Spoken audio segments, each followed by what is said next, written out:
Just waiting for the stream to catch up, and then we will be ready to go here. So, what is in the Black Magic shop today? Well, Lit 3 will take care of pretty much everything. Well, there you go, level 1 Lit 3. Farewell, Thief. Yep. Goodbye, Thief, and goodbye, Meme Strats Only Seed. Wow, houses... That's a little brutal.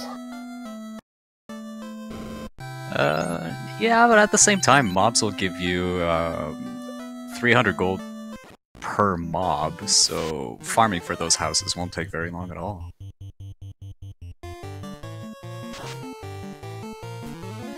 Still, with the cabins being 700, I expect both of the runners to just save and then take off directly for Temple of Fiends.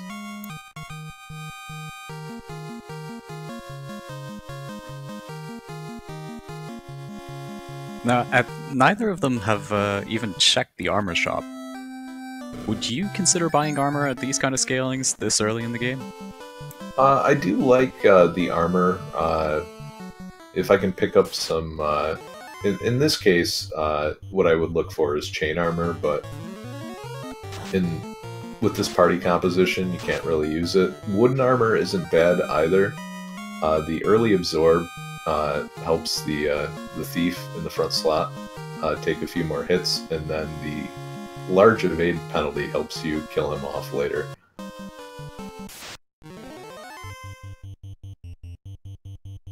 Of course, the ideal pickup would be really, really cheap gold bracelets or silver bracelets. But in a bind, I agree, the wooden armor with just a pair of gloves can reduce damage from gargoyles or wizards significantly.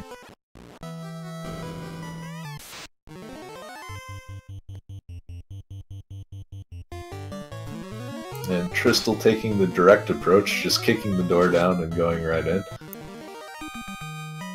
Legitimate strategies. You know, monsters can't hurt you if they're dead.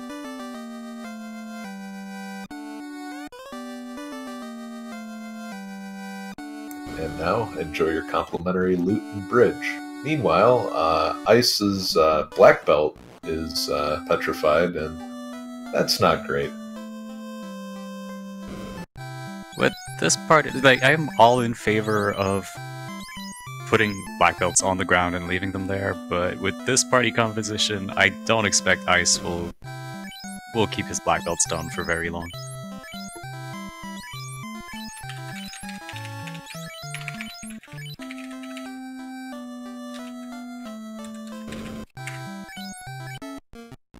Yeah, the low strength gain of Thieves definitely feels bad when you get into Temple of Fiends.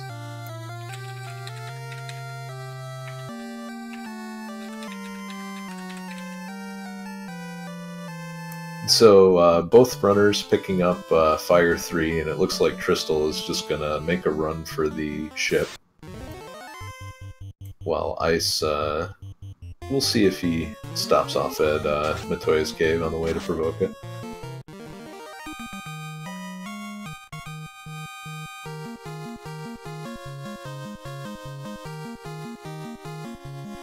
Mind you, they might just opt to wait until after they get the ship, since they don't really need anything to manage the pirates right now. But it looks like xIceblue is going to head over to Matoya. Yeah, I agree with you. I would prefer to have tents to throw away overworld encounters before doing the run up to Matoya's.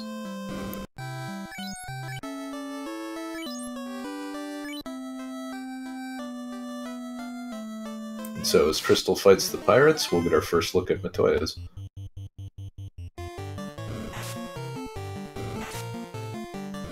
It's like a whole lot of nothing out of Matoya's cave. Silverhammer, that would have been good if this was a round 2 seed for the league, but unfortunately not.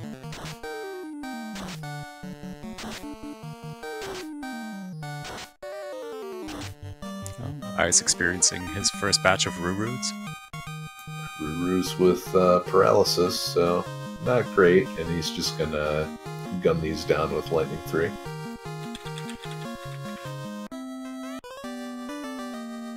And Tristal gets the ship at 5 minutes.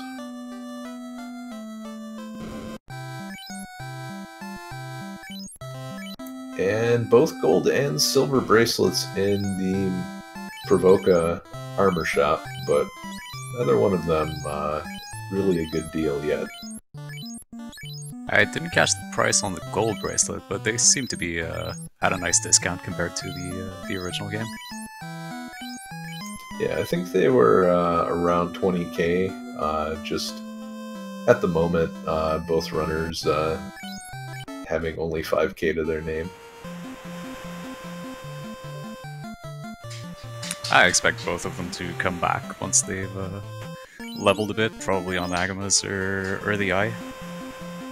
Which at the same time gives you a nice healthy chunk of change to buy everything you need. Yeah, I think that absolutely would be the right play. As soon as you get the floater, grab all of the gear you couldn't afford.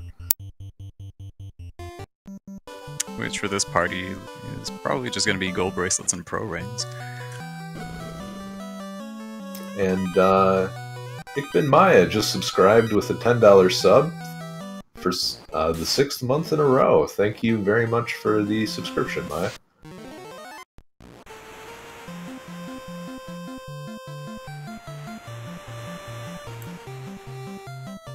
Okay, Ice checks the armor shop, and it looks like max price gold bracelets, so I caught that wrong.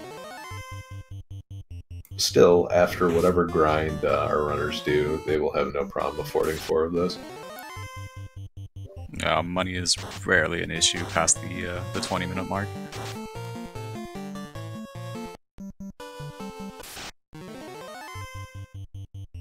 xIceblue picking up his ship, probably going to go follow in Tristal's footsteps to the Dwarf Cave. And how about a ruby? No, Tristal doesn't want it yet. Well, he's gonna have to remember to pick it up, because to pick up his canoe, he needs to go kill Lich. So I hope he remembers that the early canoe isn't accessible with these flags. And it looks like Sahag's no blaze, so that's a reset.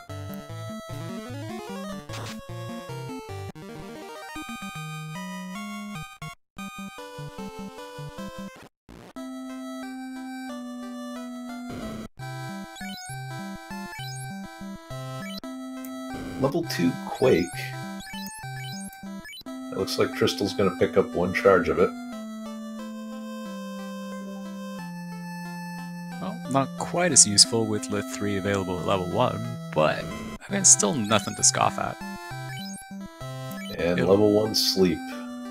No thanks. Yeah. There's the big prize. Tents for 21. So we've seen level 5 Fast and level 6 Temper. So not immediately available, but definitely worth going back for. There was also a level 3 Fire, a level 3 Fire 3 available in Conaria. I think both of the runners picked that up to have it for Marsh.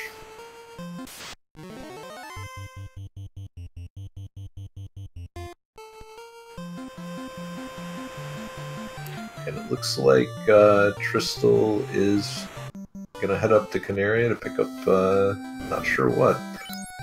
Maybe check the Temple of Fiends chests?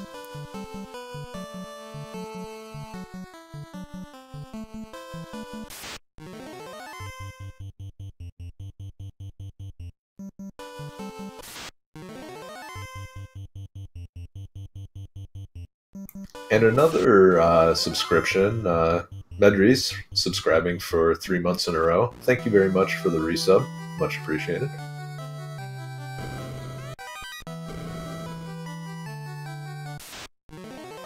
Not gonna lie, I'm curious as to why Tristal skipped those chests if his intent was to come back to check them again anyway.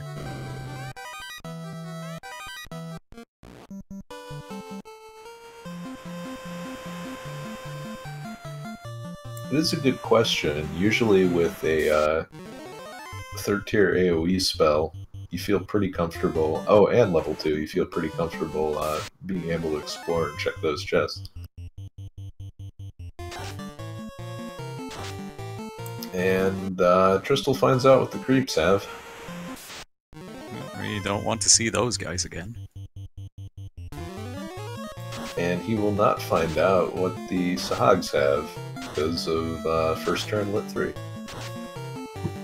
I'm confident he'll run into the fun soon enough. Well, another opportunity right here. Nope.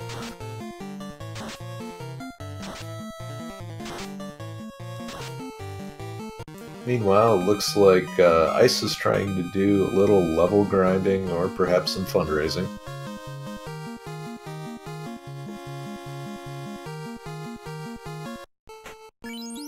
He might be looking to purchase a house before going to the Marsh Cave. It's always useful to have that in your inventory so you can go to the top floor, clear it out, don't have to worry about using up your spell charges or anything, pick up a bit of experience along the way, go back outside, house up, and you're fresh for the dive down.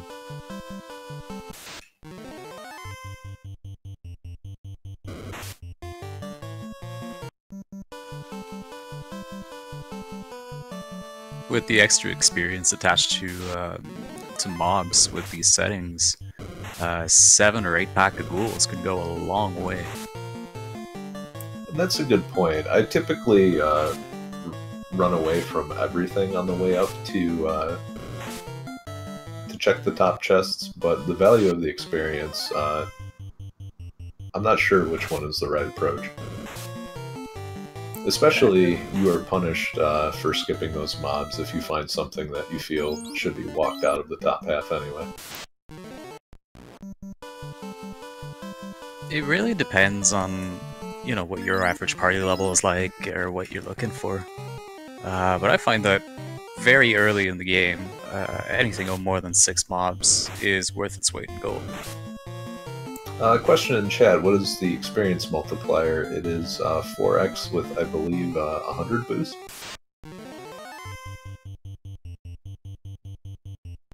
No, it's at 3x plus 300.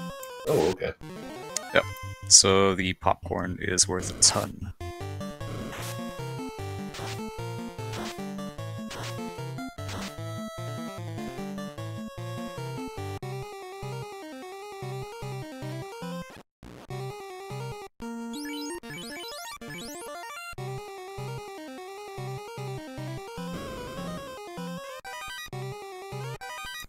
Shadows the Seed, not terrifying, but just as annoying as they typically are.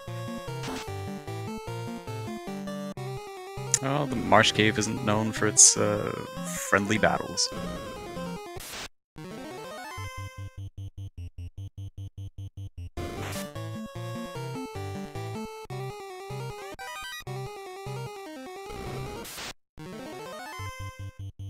Ooh, a pack of scorpions. And they're both cowardly and hit incredibly hard.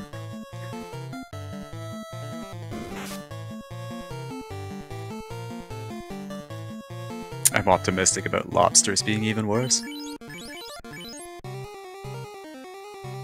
And Tristal's going to check one more chest and likely reset. Oh.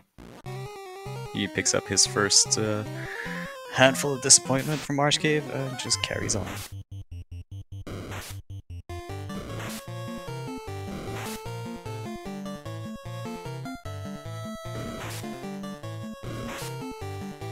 We have a question in chat asking what the rules and flags are for the finals. The enemies scale from about 30% to 350% with all abilities and their behavior shuffled around, meaning that any enemy that is a caster might not be anymore, and mobs that used to not be scary might suddenly find themselves casting Nuke.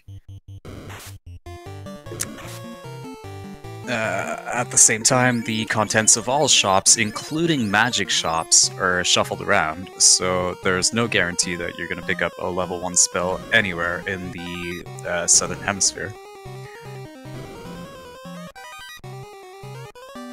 And as always, the treasure contents are shuffled around. So Tristal finds the TNT, but is going to continue clearing the rest of the chests in Marsh. And we'll get our first look at the wizard group in just a bit. Can't argue with that logic. You're already on the lower floor anyway, so... You'll never be closer than now. Until the game sends you back for a crown-locked slab.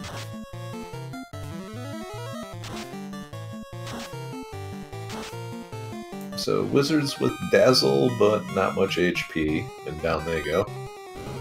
And Tristal steals their precious Pure Potion.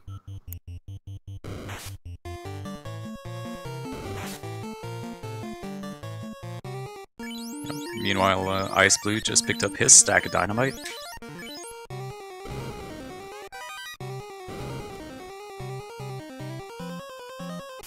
And eating some nasty hits from probably the enemy that scares me the most in the Marsh and Earth Caves. Yeah, the multiple hits, when combined with a lot of strength, is terrifying. Definitely worth going after silver bracelets if you can get it, just for those kind of encounters alone. Oh, for sure. There is zero doubt in my mind if I'm running a fighter, he has an iron armor and he has whatever shield I can pick up.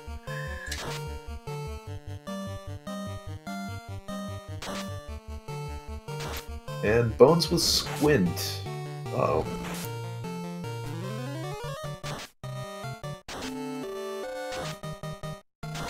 Looks like they're not too fond of their ability list, though, so the runner should be able to get through this without too much difficulty.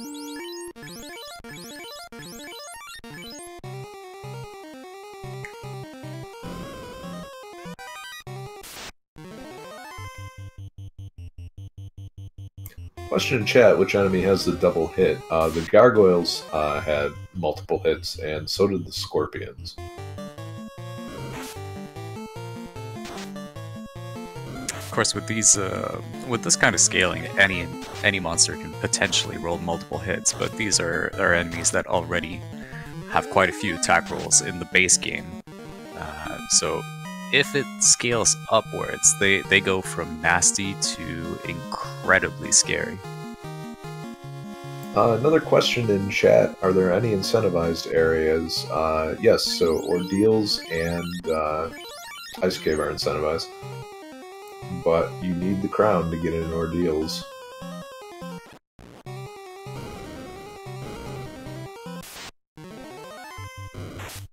And Lich needs to die before you get the canoe, so we're not likely to see a lot of route divergence until after Lich has died.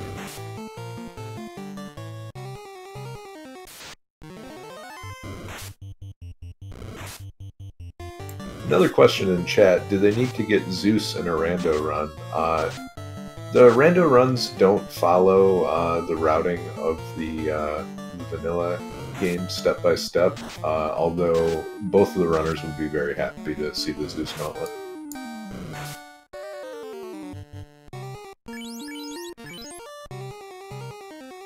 Oh, any opportunity to down one of those black mages is a happy day.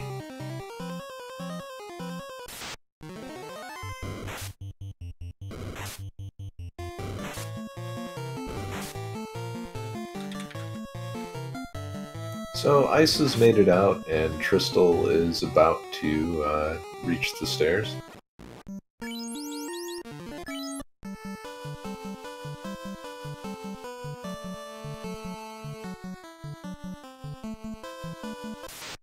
And it looks like the red mages have invaded chat.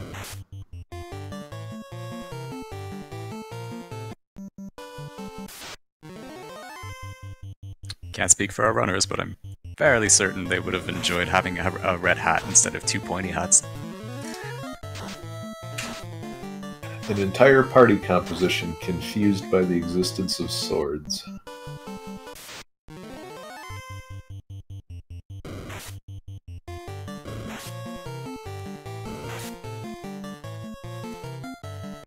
And Tristal managing to get away from the stun wolves, and then steps on a snake.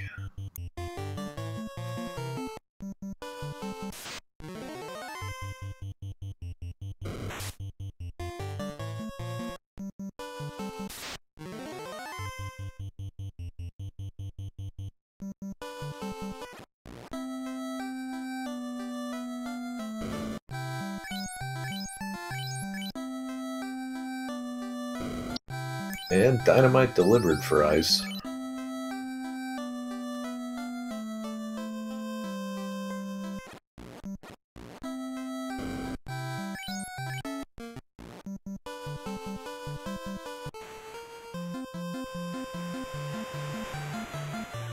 Hopefully Tristal remembers to pick up that ruby.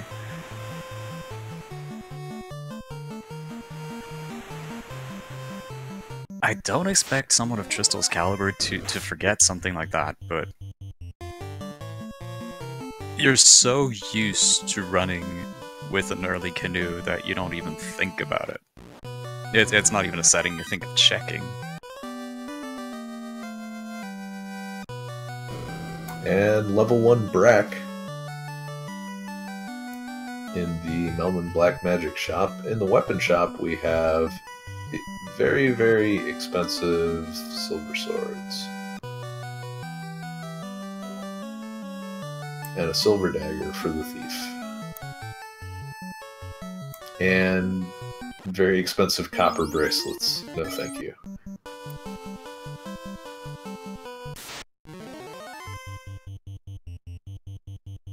And it looks like Ice is going to drop off that ruby right now. Well, we had chat wondering if the early rod was accessible, and it is. So yes, the next step for our runners is to go cash in that ruby, pick up the rod, and dive into Earth Cave. There's literally nothing else they can do right now. To go anywhere else, they need to pick up the canoe, which requires Lich being dead. Tristal skipping out on level 1 Brack.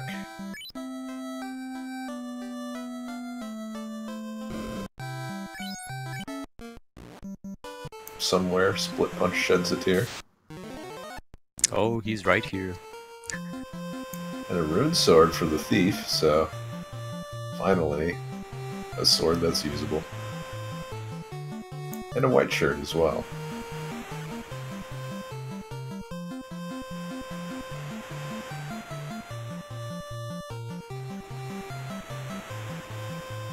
And it looks like Tristal is going back to pick up some equipment from Provoka.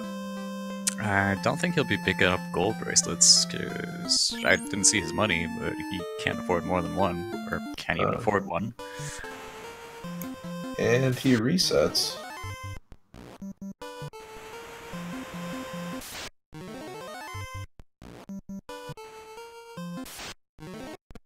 Not sure what he's going for here.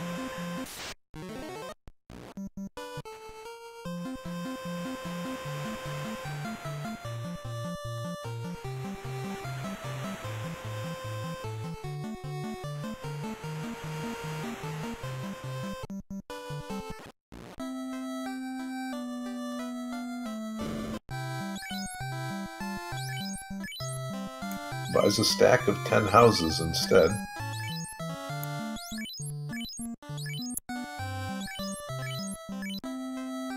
Not a bad investment at all.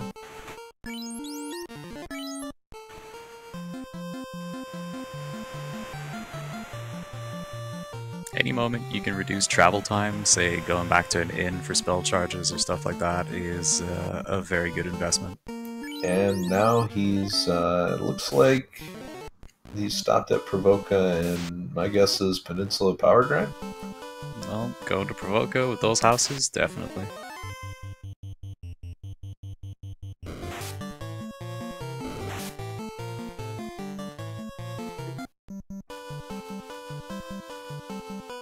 I can't really argue in favor of doing that, but we'll see if Tristal proves me wrong.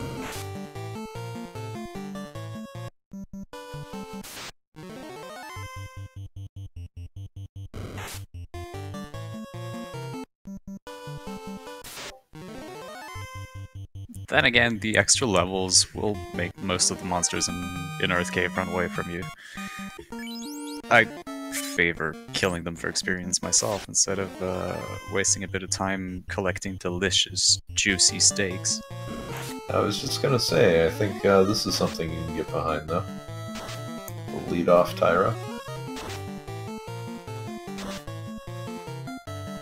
So we've got half of the world-famous steak and wings encounter.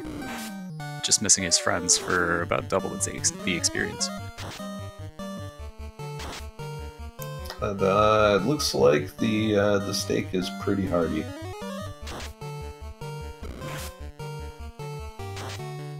And also, frustratingly enough, not killing the thief off.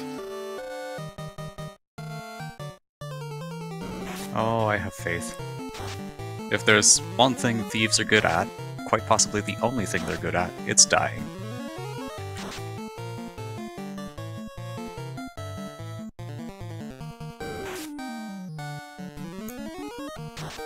There we go.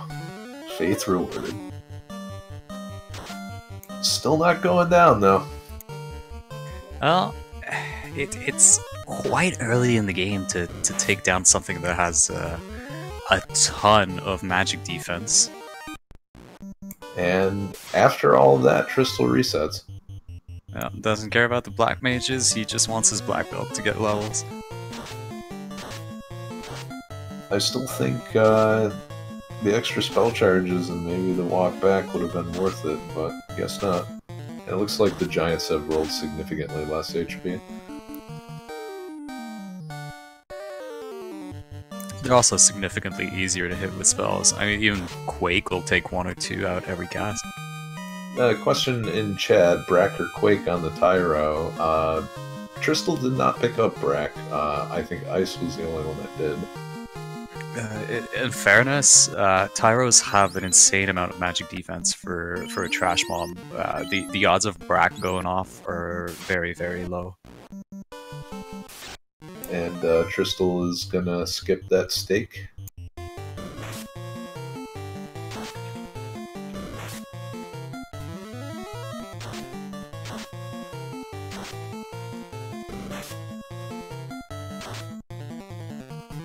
And if Split Punched is saying don't bother with Brack, you know it's a bad idea.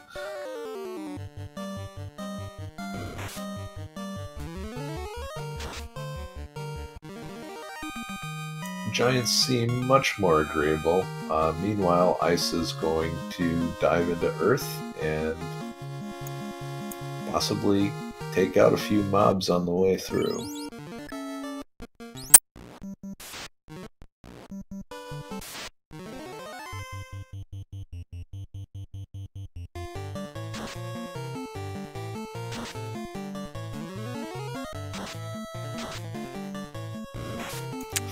Yeah. Oh, go ahead. Just to follow up on just how bad of an idea it is to cast Brack on a Tyro, it only has a bit over a 7% chance of landing.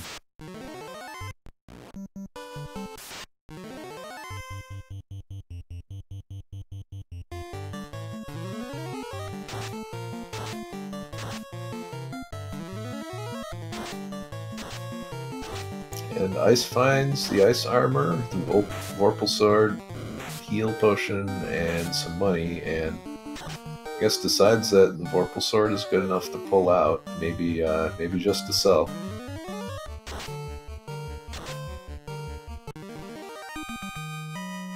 Well, Vorpal Sword is not going to be very useful for this party composition because the katana has the same crit rate but does a lot more damage.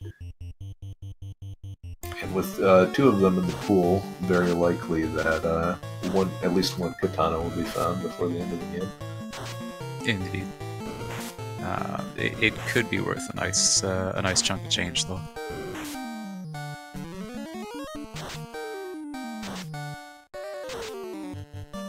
And looks like the Hall of Giants is the destination for Ice.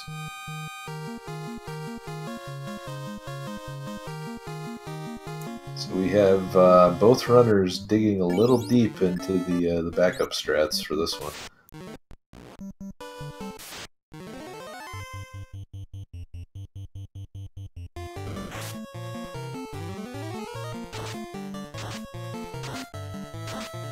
guess neither of the runners want to risk going down.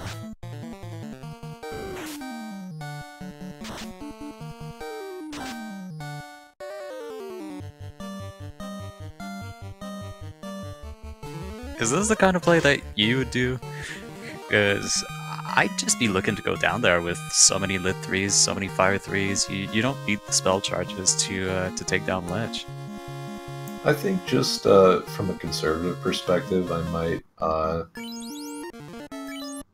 might take 1 or 2 levels, but not nearly to the degree that the runners are doing right now.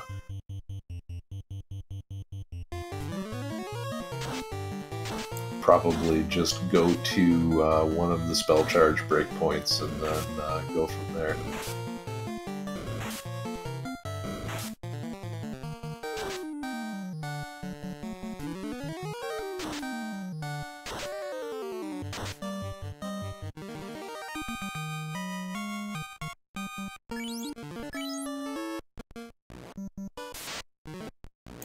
Some concern in chat about how difficult the Earth Elementals are, but I almost feel like if you don't find anything in that first Earth Elemental chest and it takes you 3 or 4 fire charges to get through, you can easily just reset out. Yeah, at which point you can make an informed choice whether to skip the trap tile chest before the vampire or not.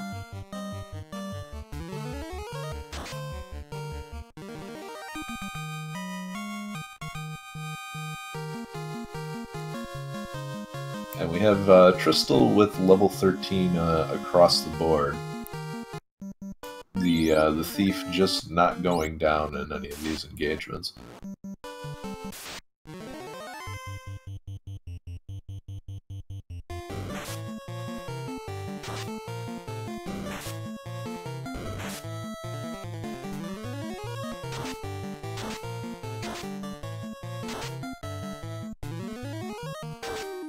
And Ice finds a lot of money and some iron armor.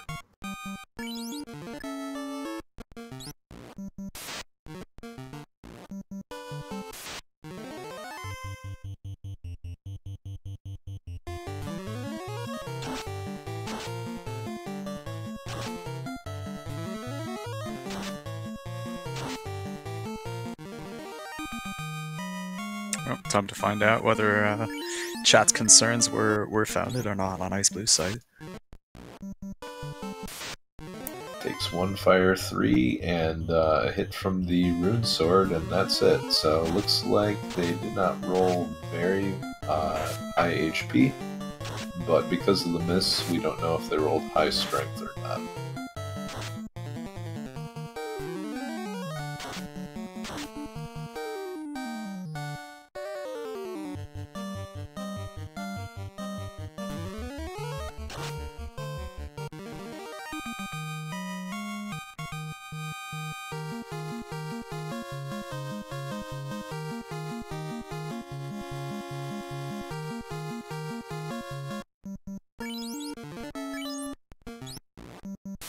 And a 5-pack of gargoyles, but Ice gets the first move and the first run.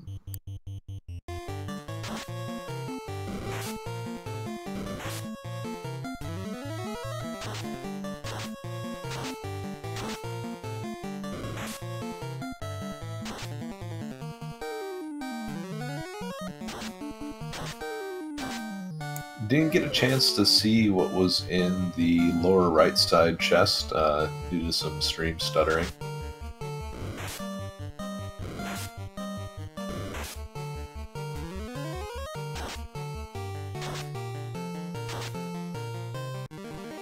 And also miss out on the contents of that upper right chest. Ice running into a pack of wizards, but has the Lightning 3 to deal with it as long as the mages don't get paralyzed. And down they will all go.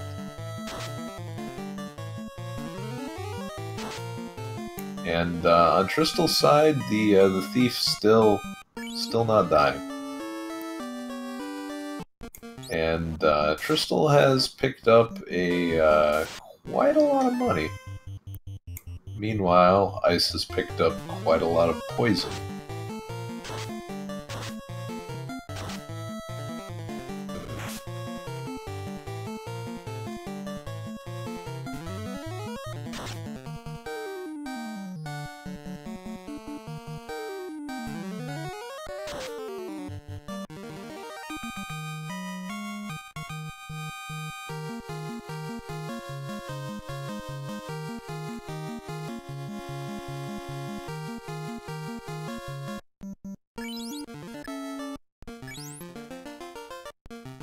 And, whoops.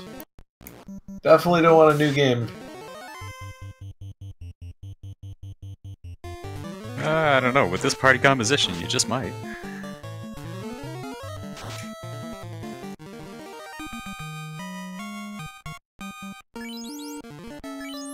And, looks like Ice is not going to run into the Bat of Doom.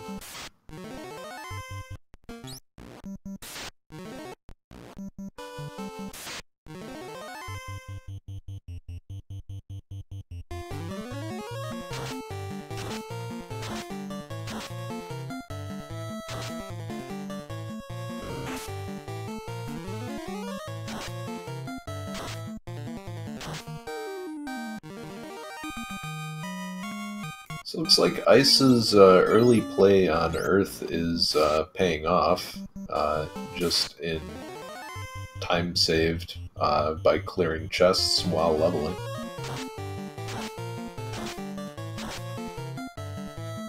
Not sure if he's found anything of note yet because of a couple of stream stutters, but it doesn't look like there are any additional progression items in his inventory.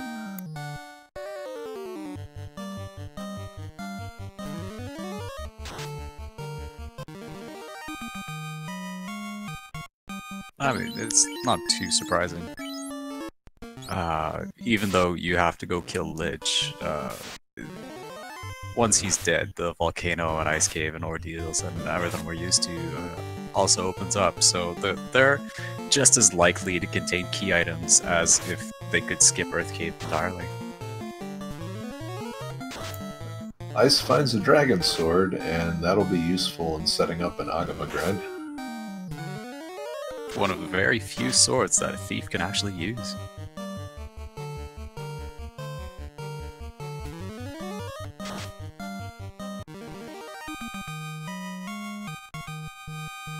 And it looks like Spectre's got 2 hits, so not to be trifled with this seed. And, ooh, some rare ooze sightings.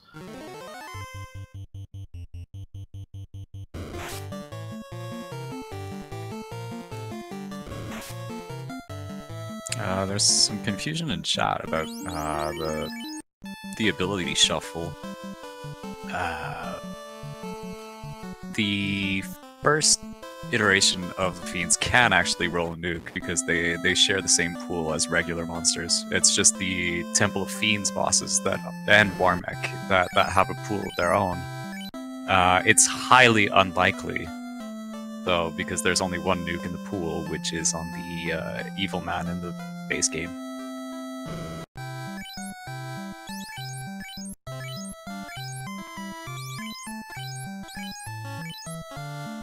And 2 golds and a silver.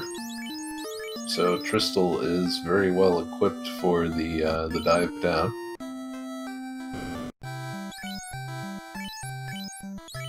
And we'll take this opportunity to refill on heal potions as well. I believe he used half of them between Marsh and the run to Melman.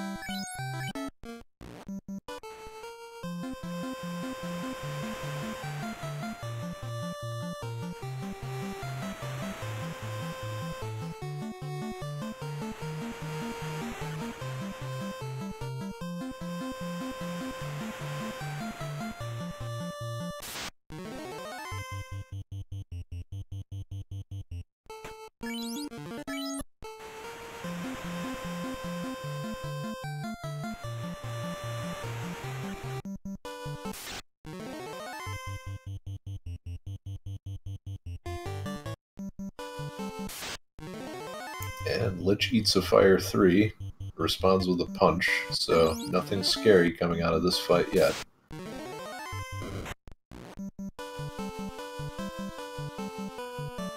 Oh, Black Belt getting a good shot in for early level.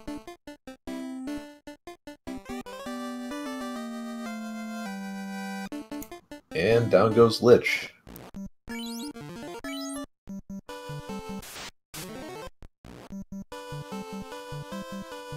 So finally, for the first time in this tournament, we won't have a kindly old man defrauded out of a canoe. And Tristal takes one step too many and runs into a 7-pack of shadows right in front of Sarda's front door.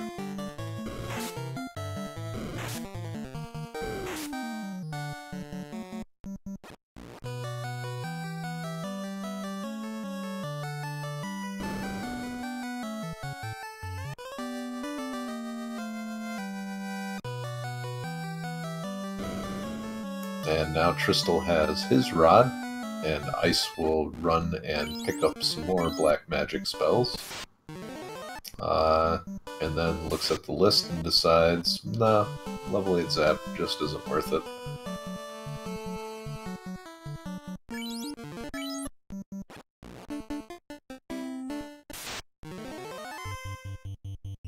Does get a copper bracelet though, and now we'll be proceeding to Crescent Lake to pick up the canoe. Tristal, meanwhile, is going to pick up the gear that is in the Titan's Cave.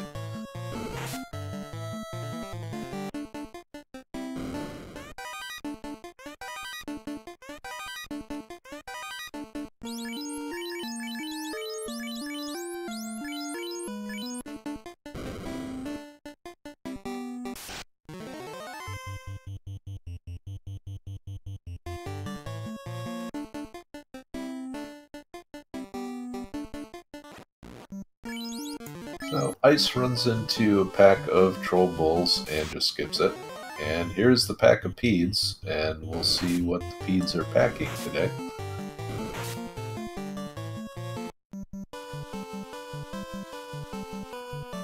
They're packing about 200 hit points, so, or 250 about. Oh, that's Very, right, in very the tasty XP Pinata range.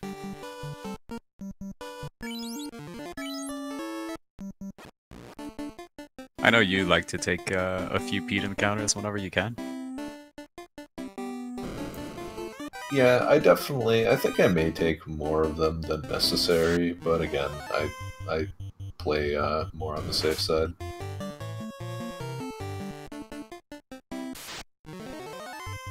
Which is never a bad idea. It might not always be the fastest way of getting somewhere, but it's definitely a lot safer. To be fair, too, I think I've sort of developed my playstyle playing a lot of the 300% and up flags, where playing it safe is usually the right move. Definitely interested to see some of the league races, how they turn out with the lower settings.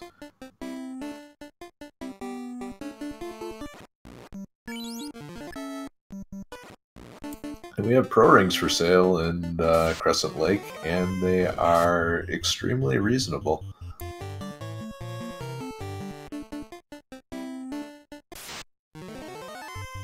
I'd be amazed if both runners didn't pick them up for their entire party.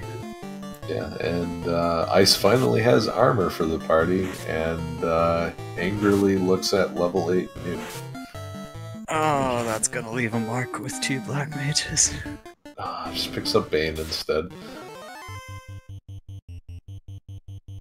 Watch out, Tiamat.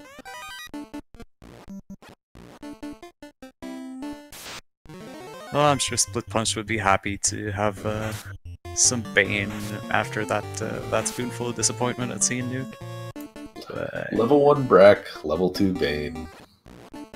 Oh, that's definitely a split seed. So now Tristal will wind his way through Earth, and we'll get a chance to see what a couple of those chests that got skipped over had. By skipped over, I don't mean that Ice didn't open them. I meant that we don't know what was in them because of stream issues.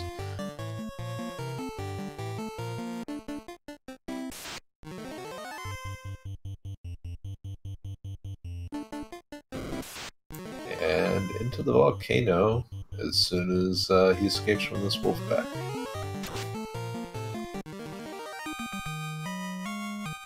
So far, this has been an incredibly mild seed. Curious to see whether a volcano is going to change all of that. Well, that just means all the nasty stuff's waiting in sea. Preferably on red sahags and with sahags. Or the seafood party mix, so it carries into Topher. I have lost so many vanilla runs to that.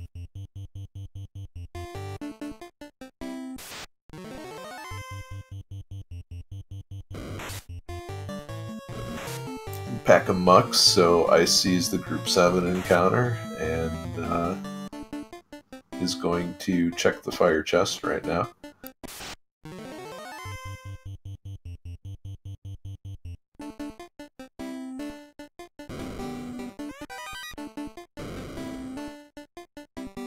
Now, given that both the runners decided to grind earlier, whether on Peninsula Power or the Hall of Giants, do you think we're going to be seeing a bunch of Agama facts today?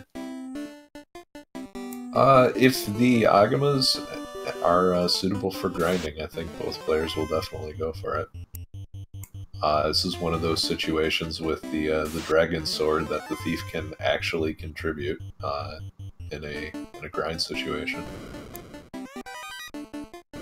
And it was the Ice Shield in the upper right room.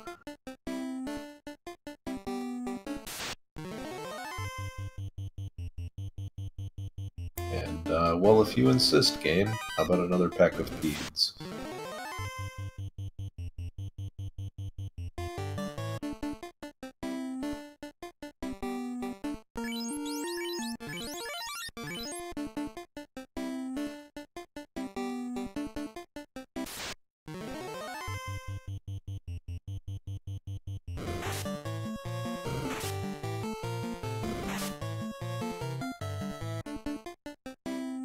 And the Mazmune. Alright, well, now that makes any grind a lot easier. Well, I've been waiting for this moment. Rip Thief. Yeah, I think at this point, it's time to let go of the liability.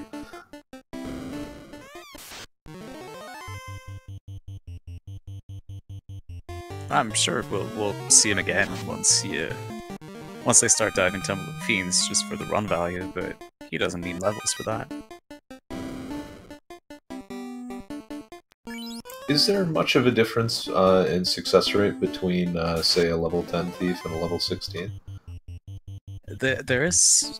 I mean, the higher the Thief goes, the better it is, but it's not a huge difference. I mean, starting around level 10, you'll be in the high 80s to 90s. I don't know the exact numbers by heart. I've been working on it. But I mean, at some point, the return on XP investment just isn't worth it. Yeah, I would say that the 6 levels in the Thief, I would rather have 1 extra level on everyone else. So...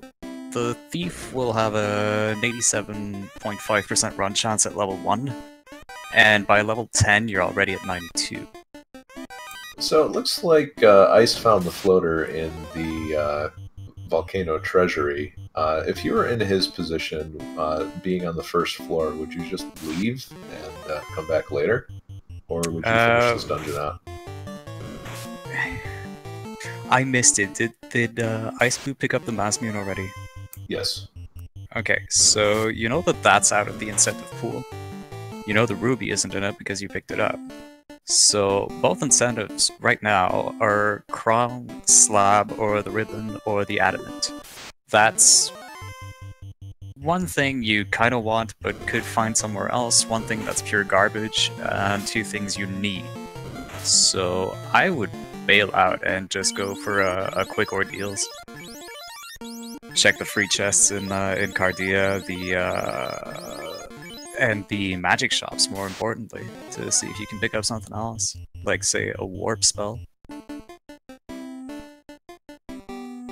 and then just go do a quick ordeals, quick ice cave.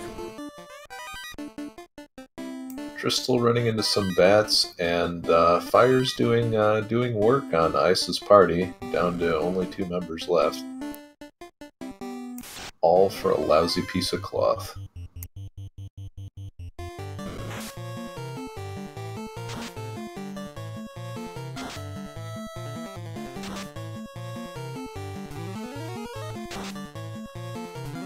Lit 3 taking out the wizards on Tristal's side.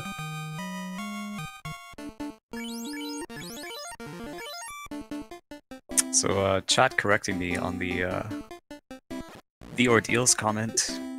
Without the early ordeals flag, you actually need the crown to go in there. So the only incentive available to him is the ice cave. And it looks like Ice is going to continue the dive, but also saves with only 2 party members alive. So that will definitely accelerate a grind, but if the Agamas prove to be a little hardier than anticipated, this could be a little rough for Ice.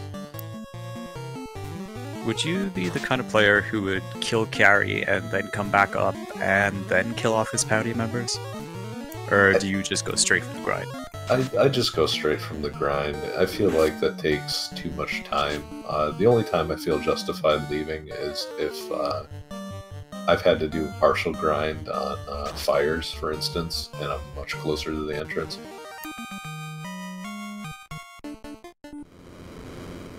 I actually just meant killing off carry and then going back the 1 flight of stairs next to the Agama trap tiles.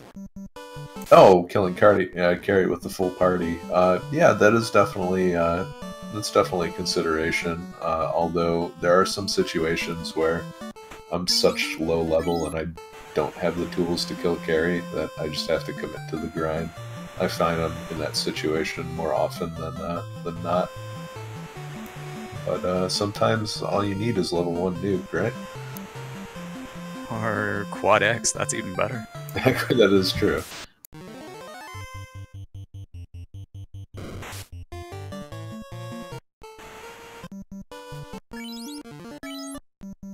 Mind you, I'm the kind of crazy person who'd go all in at carry at level 4 if I had just a wizard staff available.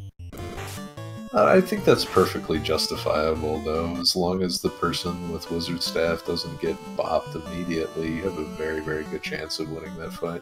Yep. Definitely takes a while with her casting fire on herself, but eventually you get her down.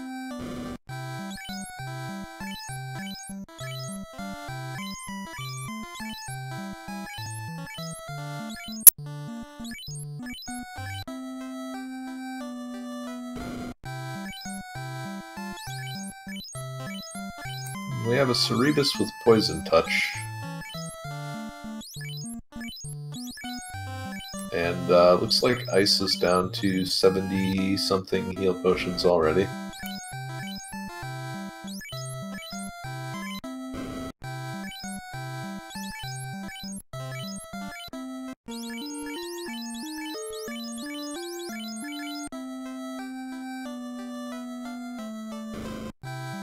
Oh, there's a katana, so long Vorpal Sword.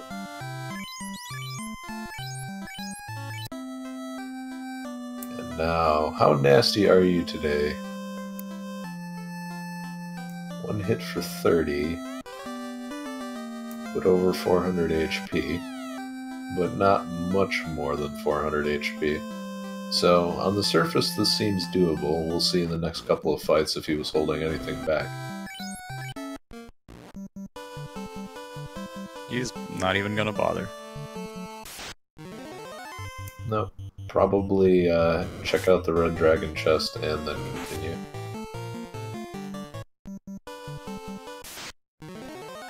Oh, he definitely doesn't have the firepower to take on the Fiend right now.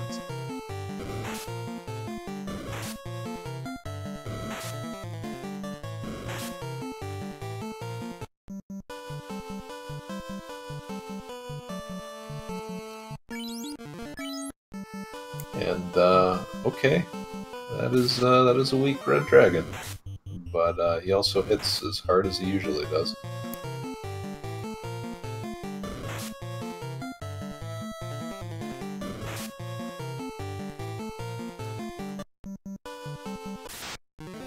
Now, unlike the Agamas, the scary part about the red dragon grind is that every step you take to the left, you're incrementing your step counter to your next encounter. And the encounters on the last floor can get pretty nasty.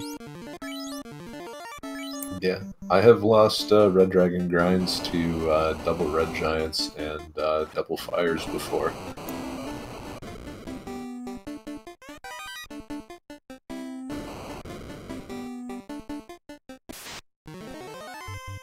Question in chat, is Tristal just behind, or does he have levels or a check Ice hasn't done yet? Tristal went to Peninsula of Power and leveled quite a bit more than Ice. Now Tristal will pick up his floater.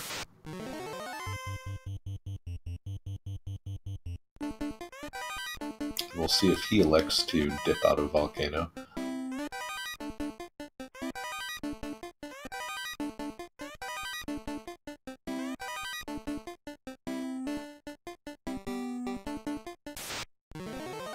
Meantime, initiative seems to be very, very much on Ice's side, and reaches level 19 with the black belt.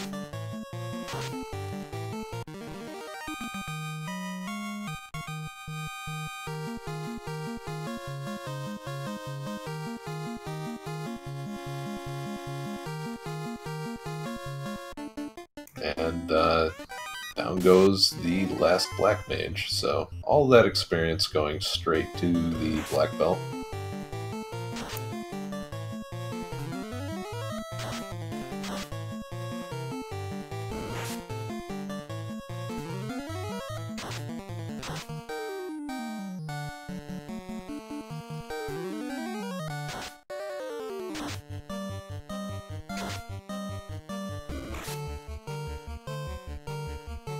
That is a bit scary, because those two fires could definitely ruin his day.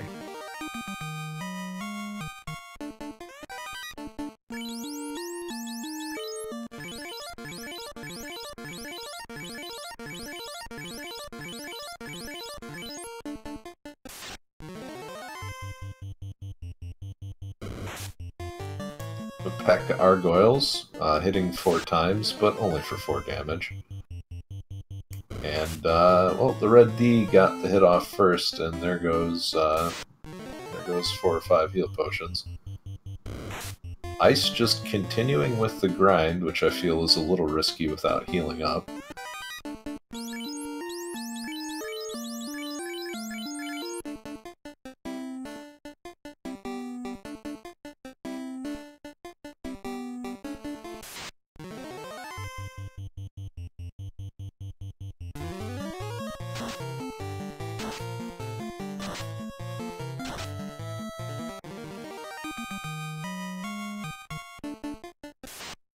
And for this flag set, I wonder where the cutoff will be for both runners, if they'll stop at 32 or continue all the way to 42.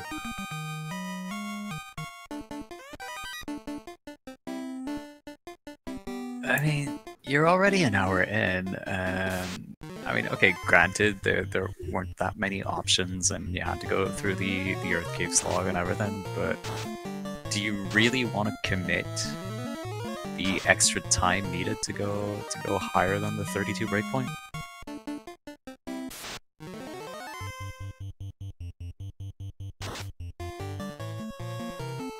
You're bound to pick up a couple of levels just off of unrunnables in Temple of Fiends and a couple of encounters in Sky Castle. I don't really see the point.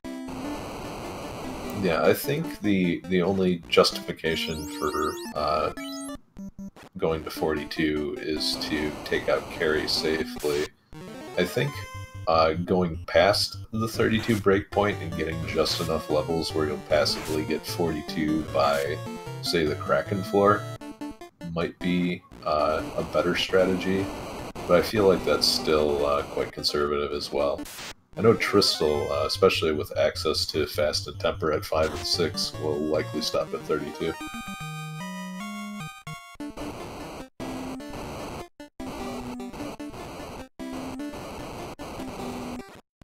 Alright, no matter whether you go to 32 or 42, your main enemy is going to be resource management for healing.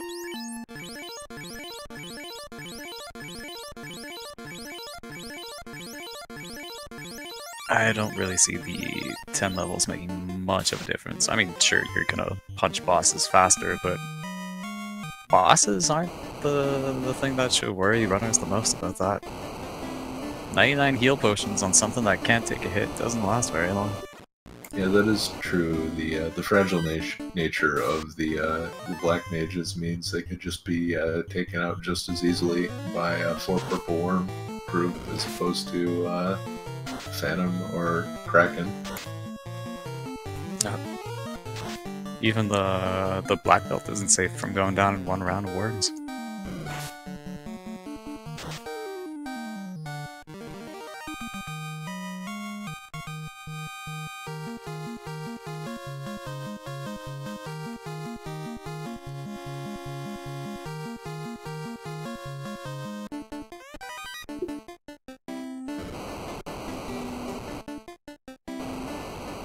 Looks like Ice is happy enough with level 29.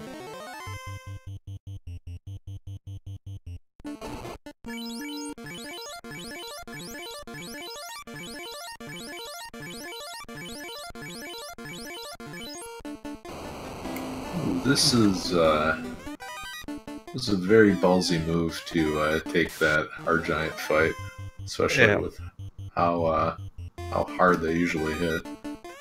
I mean, you have initiative, so you're pretty sure you'll take one of them down, but And there's the firefight, the group 8, unrunnable. Well, luckily for him, they don't hit too hard. And the Mass Immune looks like it's taking care of business. Yes, but unfortunately, I think he's only got 3 heal potions left, so this is going to be risky. Well, this is going to be a quick fight, one way or the other. That is true. Just have to hope for. He's going to go for the white shirt, and I think that just doesn't stack up evasion fast enough to be useful. I agree. You're at under 300 health. Like, the only thing you can do is just punch it. Punch and pray. And no, that is not going to be enough. And Ice takes the first wipe of... no, actually, Tristal took a wipe too. The first major wipe. Yeah, and now Tristal in pretty good shape for executing this grind here.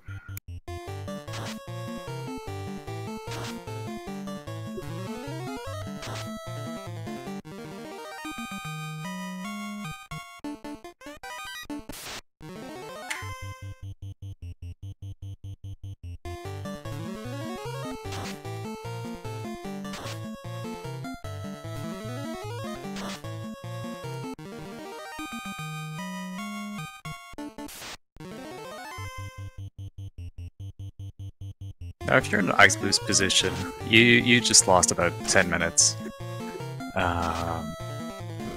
What's your next move? Do you go back and do another grind, or do you feel the need to go do something else and check other dungeons for things you need?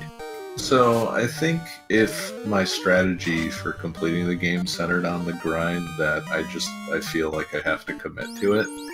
What I will do differently is skip a lot of the chests that take a long time.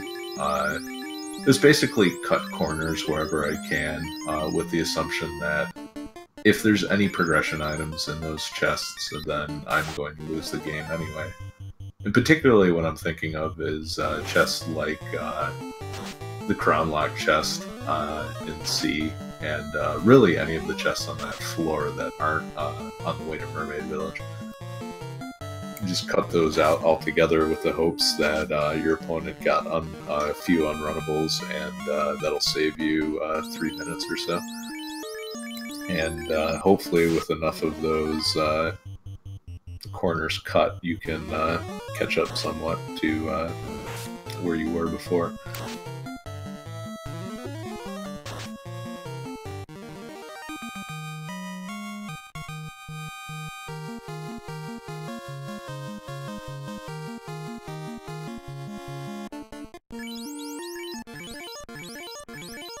A question in chat asking what the W and L next to the runners' names means. This is the finals of the Final Fantasy Randomizer tournament, but Tristal was in the winner's bracket, meaning he has not lost a single round yet, whereas xIceblue got knocked down to the loser's bracket and climbed his way back up and got a victory against you, Edge, actually, to take on Tristal in this match. If Tristal wins this best of 3, that's it. He's the undisputed champion of the tournament. Whereas if xIceblue wins the best of 3, we're going to go into another best of 3 to see if Tristal can snatch victory away from Ice, or if Ice can pull an underdog play out of thin air.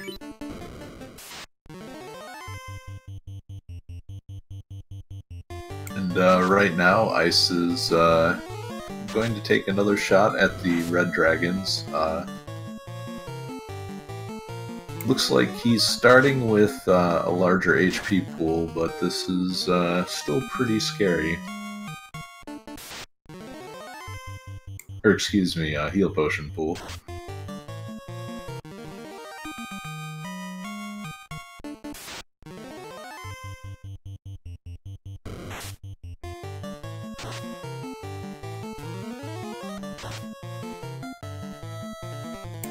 Bane strats on the Agama, but no dice.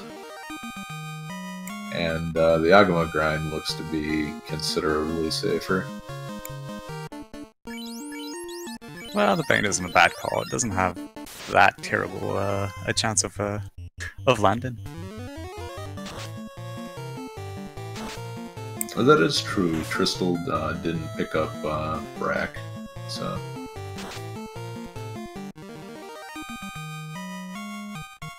It's only around a 20 to 23% chance of landing, but that's still better than casting a Lid 2. That's not going anywhere. And, or a Lid 3 in this case. There's a 100% chance that Black Mage is dead.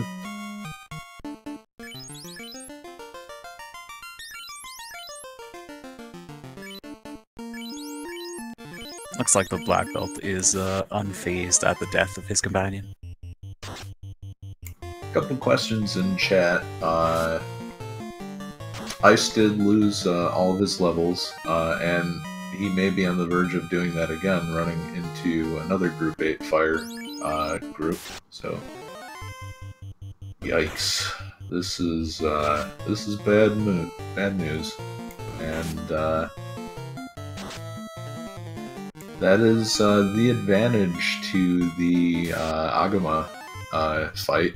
The back-to-back tiles means that you do not advance the step counter as you're moving back and forth between the encounters. I can't help but think that that was just delayed commentator's curse.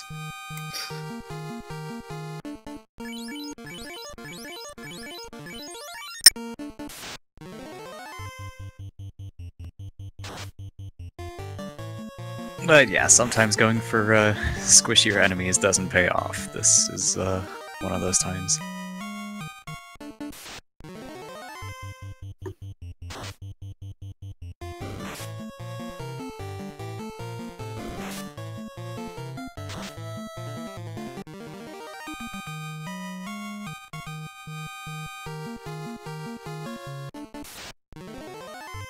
Meanwhile, Tristal has hit level 23.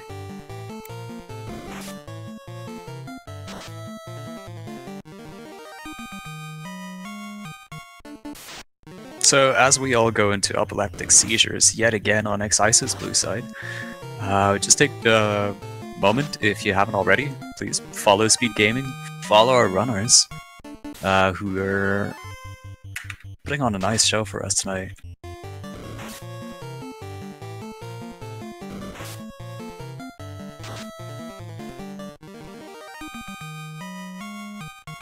And he's going to take another shot at the dragon, and at this point, this almost feels like kind of a tin cup moment for Ice. He's gonna try this grind, and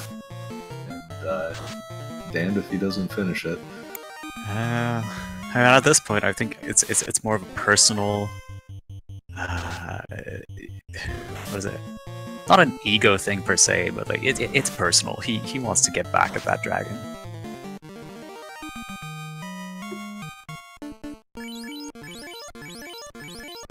Another interesting thing, Ice's decision to not pick up the gold bracelets or the silver bracelets means that he is rolling with the natural absorb of the black belt at most, and but with the Mazmune equipped, he's not getting the recalculations. So really, he's been going into a lot of these fights with 8 absorb.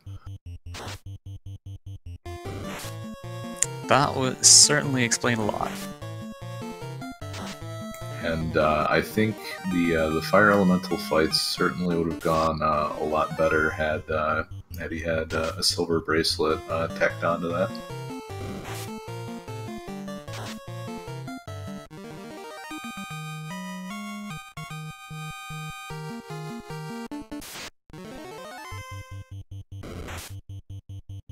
It looks like Santa Maya has gifted a $5 sub to Beefu Curry, so thank you for the gift. Hope you enjoy it, Beef.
So Tristal at level 28 now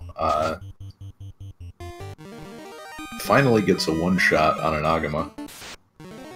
And that's been kind of the breakpoint he's been looking for. We'll see if it's consistent. That's 2 in a row so far. Meanwhile, Ice, with the more aggressive grind, has already gotten back up to 21. And we'll see if these levels can stick this time. Decides to unequip the Pro Ring this time, and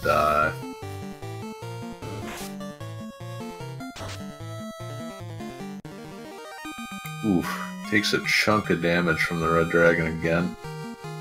29 for Tristal.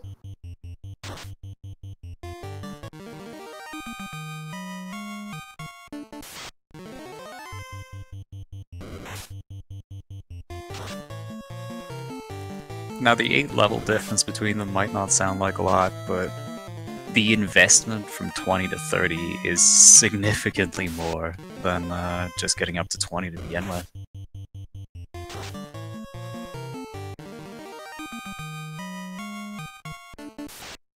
Although it is going a little faster for Ice, having the benefit of all of his fights taking 1 round and getting slightly more experience. Although I shouldn't say slightly, he's it's about 2,000 more experience than the Agama. It's quite a bit more. However, the the safety value of Tristal's grind isn't to be underestimated, and the extra healing that Ice has to input whenever he takes damage. Yeah, every ambush, every lack of initiative just means that's a loss of 10 healing potions. Yep. On the whole, Ice is definitely going to go faster, but he probably won't last as long. And he's getting to the point again where he probably has to consider going after carry, and only at level 25 this time.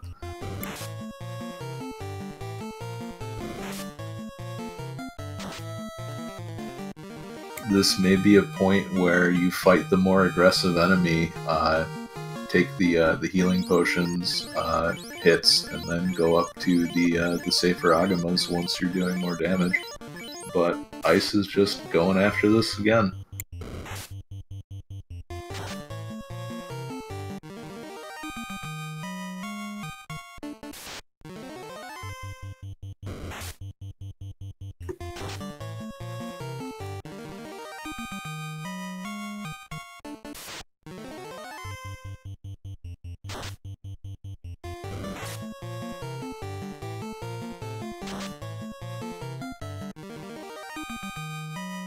And now, so for those of you from the Grey Worm. I was going to say, for those of you just joining us, this is the Victory Fanfare Soundbox featuring TristalMTG and xIceblue. Can't imagine they'll be sticking around leveling up a black belt for much longer now. No, and 32, like I said, is usually the preferred point for Tristal. He may get a couple more levels just to be safe, but I think this is going to be the point where he moves on, unless he feels like he needs the security of just blasting fiends in 1 to 2 turns.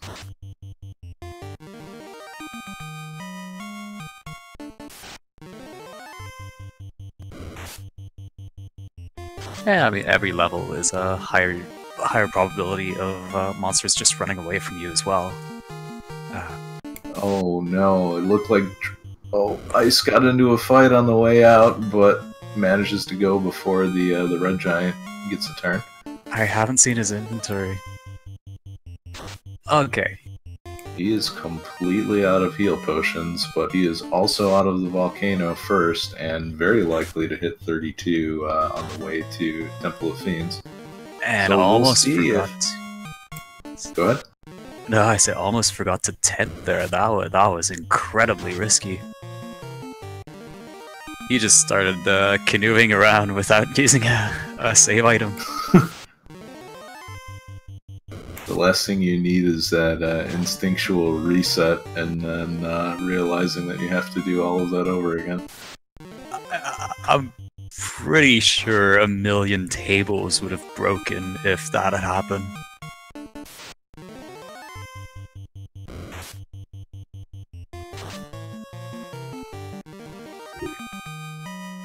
And first look at the airship. And he's going to go to Crescent Lake and pick up all of the supporting members, hopefully. Or is he just going to continue solo black belt strategies? Not sure I would recommend this. Knowing Tristal, if he'd stayed this long, I mean, he's going for the 42. He might walk away around the 39 or 40 mark feeling confident enough he'll pick it up as he goes, but...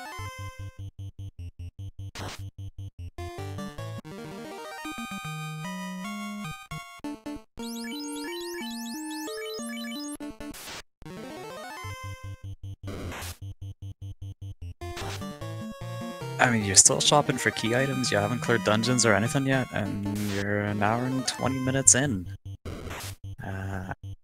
Can't say I agree with his decision here. It's definitely the safe decision, and it is the correct decision if your plan is to go through Temple of Fiends without a wipe, but there's no guarantee that Temple of Fiends is going to be that difficult. So making it's almost making a gamble without having any information in front of you. There's also never a guarantee that you're gonna make it through without a wipe either, so... Yeah, that is true. I mean, if Bane wants to kill you, it will kill you, regardless of whether you have a ribbon or not. Yep.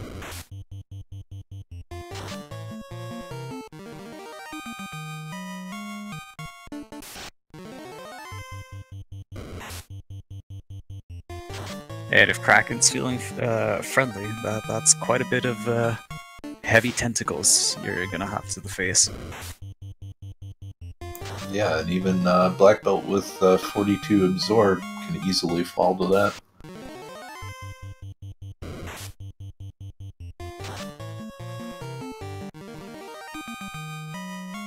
Ice not checking the free chests and going straight into Ice.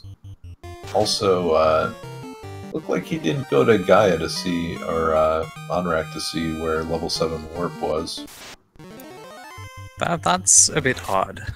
I mean, you can justify that when you're playing regular seed where magic shops aren't shuffled, but with Gaia selling any level of spells in 2 different shops, I would definitely go there just to see if I can pick up a board.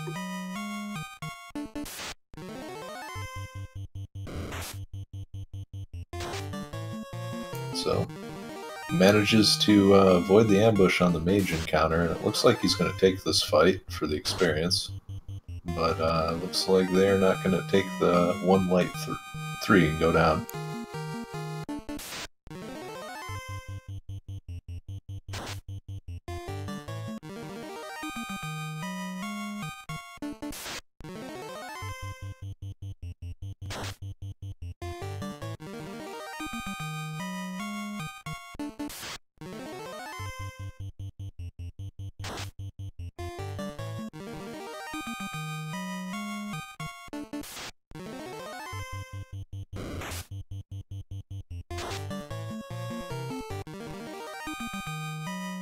And a 5th pro ring for xIceblue. And another favorable round of initiative. Gets the first strike on that group. Runs away. Well, with the high-level black belt having some very good agility and decent enough luck, him at a high level in the lead position gives you a fairly decent chance at avoiding ambushes or getting a preemptive strike. Tristal now at 41, and it looks like he's going to take this all the way. The only reason I can see for doing this is to guarantee... Oh, never mind, Ice has the crown. Excuse me. That is far more important than what I was going to say. And we still haven't seen the incentive chest, which at this point can be either junk, decent enough, or go mode. Well, with the crown in hand, that's definitely... you can check this incentive chest and then go straight to ordeals if it's not the slab.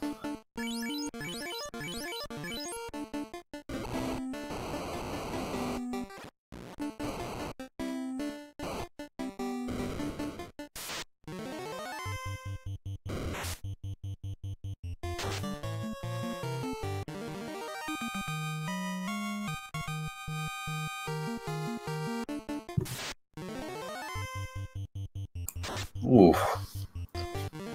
Wizard's hitting Mage in the back row pretty hard. Down goes the Thief. Well, he's safe for this encounter, but another one of those, and he might not make it out alive.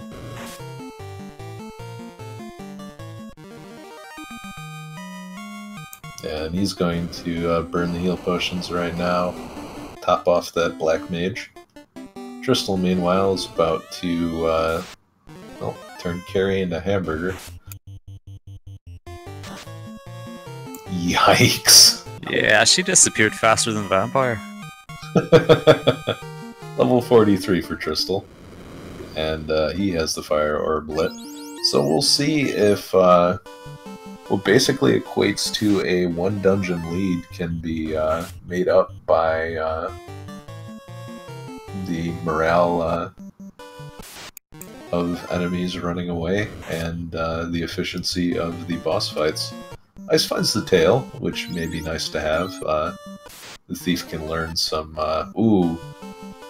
stun locked by the eye, and what follows up next, that could be bad. Sleep. So this is a monster designed to waste your time. Now, let's remember xIceblue's 5-minute stun-locked trance in one of the earliest rounds of the tournament. Decides to play it safe and throw out the Fire 3 into this ghost group. Don't really blame him. I feel a lot more comfortable surviving Ice Cave if you keep the mage alive. Definitely. I don't know if he was planning on grinding on the eye, but he definitely decided to nope out of there after seeing the spell list. I wonder if he was planning just to take enough fights to get to 32.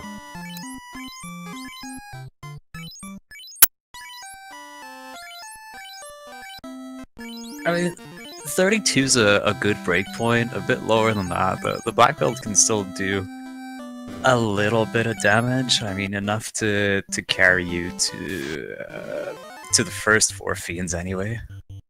But that's not gonna cut it for Temple of Fiends with this party.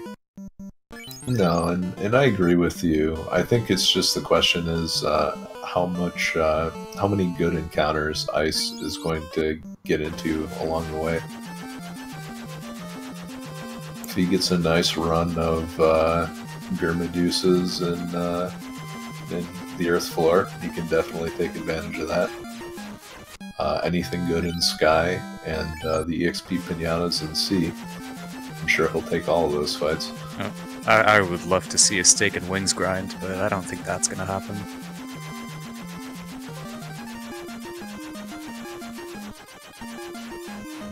So, not much worth caring about in Gaia, and looks like Tristal is out and looking for Warp himself. Oh. Ice finding the bottle, so he can crack that open and head directly to sea if he chooses. But Tristal is right on his tail. Tristal right on his tail, but with no crown in tow, so no Ice Cave and no ordeals for him. And it is entirely possible that we have a crown-locked slab, so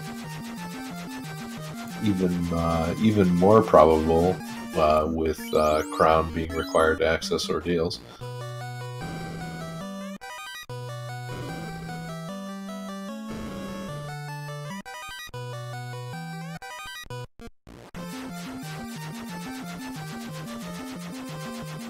And synced up exploration, it looks like. I guess Ice is going to keep the... he's going to keep what he finds here. Runs into a couple of manticores, and if that was one more, I'd definitely take that fight. What would you say about a 2 manticore fight? Depends what level I'm at. I will definitely take the 4 manticores in Sky Castle, but 2 isn't that much experience, even for a 1-rounder.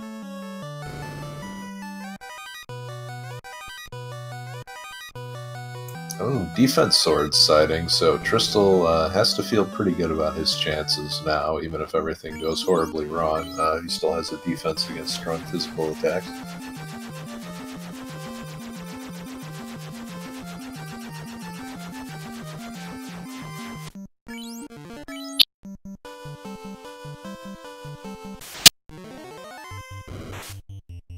Well, xIceblue picking up the defense sword. Probably breathing a sigh of relief for Temple of Fiends. Yep. Tristal taking out that Nacho. And looks looks like he's gonna head to... Yep, he's gonna see if Warp is located in this shop. Nope. Meanwhile, the twist to end all twists. It's Astos all along.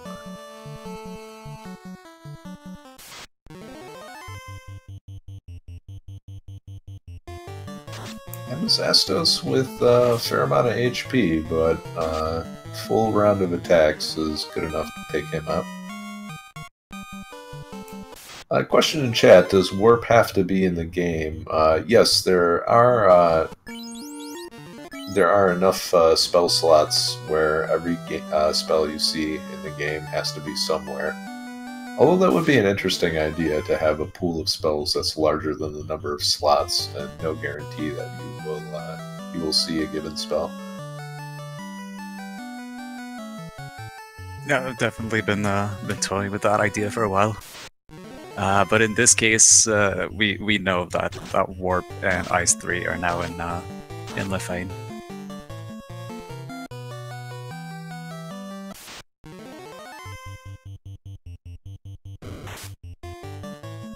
And now a key for Ice, and a check of the Crown Chest treasuries will be coming shortly.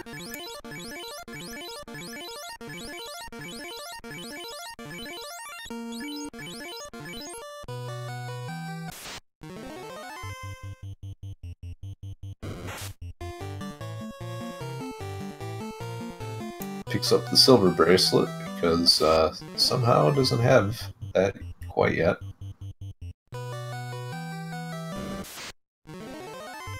I'm sure the full round of golds will be coming shortly, but for now, silver bracelet's still worth picking up.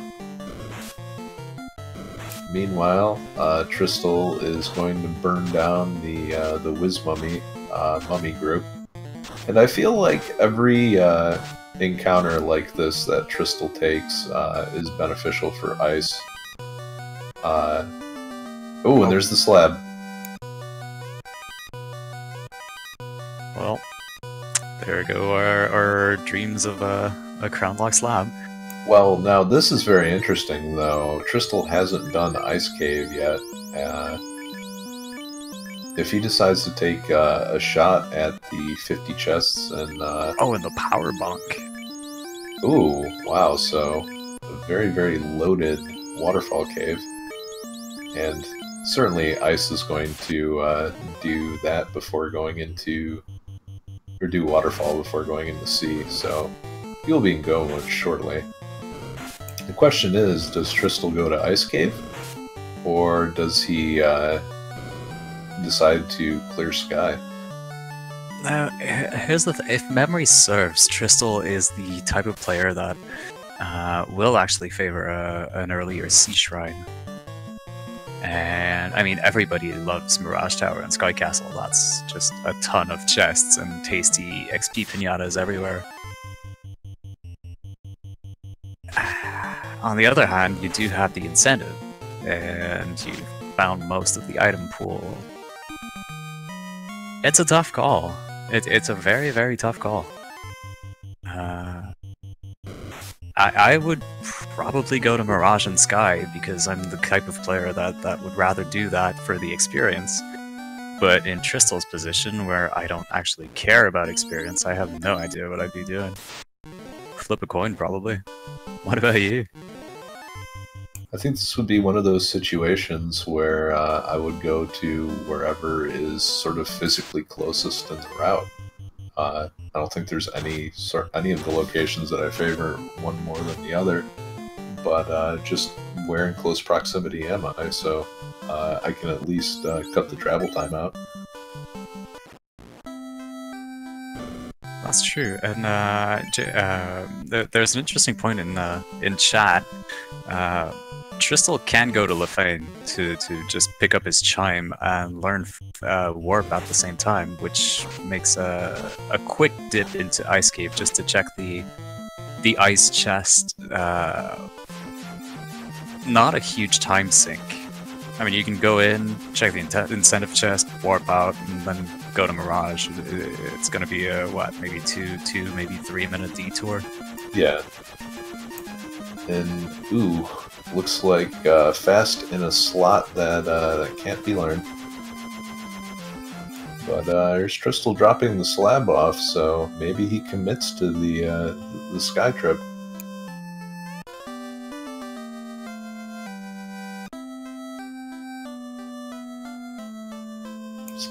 This is going to be a very, very pivotal point in this race. If Tristal picks up Warp and then takes a Divergence to Sky, or excuse me, to Ice, this is going to even up the match real quick. Now we have Maya in chat bringing up an interesting point.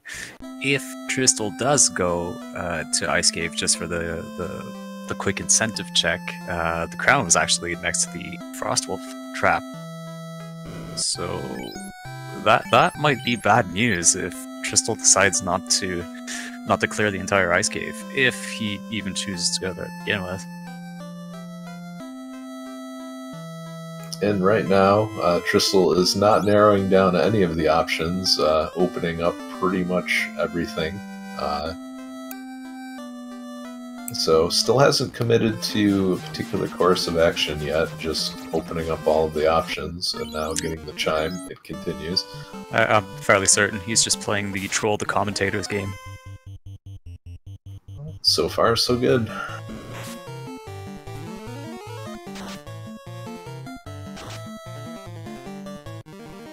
And it looks like Ice is going to check the Black Magic Shop. No Warp.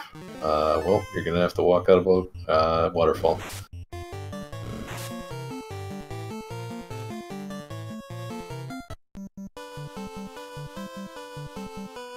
Runs into a lot of wings, but no stake and resets.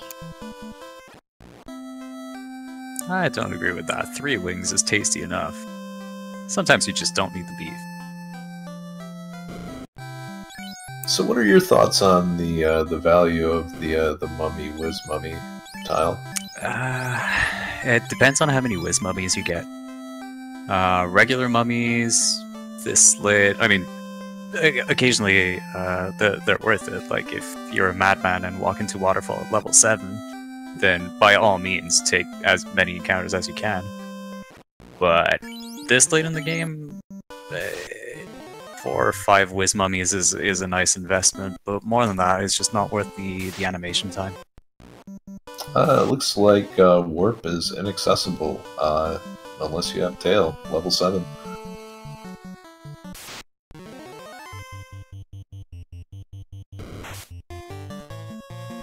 Oh, hello, Gas Dragon.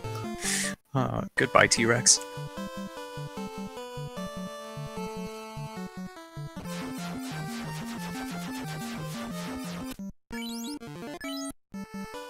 Well, that's okay. We know how many fire elementals he ran into. The blue stakes may be to come.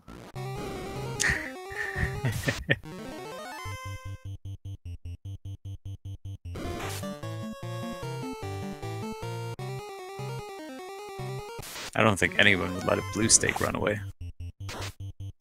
Oh, that's crazy talk. So we have Tristal diving the first floor. And while he won't find the crown, there's a very good chance that he finds some valuable endgame equipment, so we'll see. Pro Ring is good, but not really the ribbon you're looking for. Now, Tristal going all the way to the air cave is good news for xIceblue, though both runners are still looking for ribbons anyway. I don't think anyone wants to dive Temple of Fiends without a ribbon this late in the tournament. It is game 1 though, so I mean it's definitely a possibility to risk going in and just having the black belt's innate magic defense soak it all, but well, maybe one of those situations where you take the risk with one ribbon not being on the black belt. And there it is.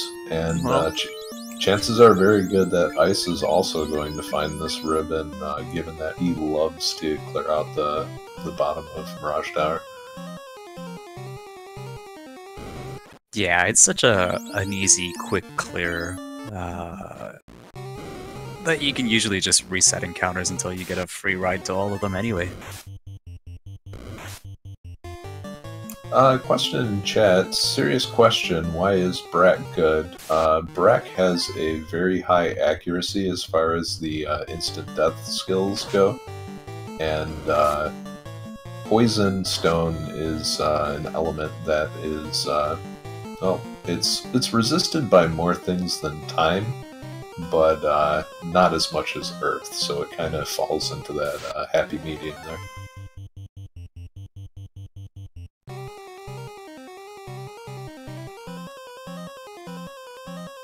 Also, you can Brack Tiamat 1, and that always feels good.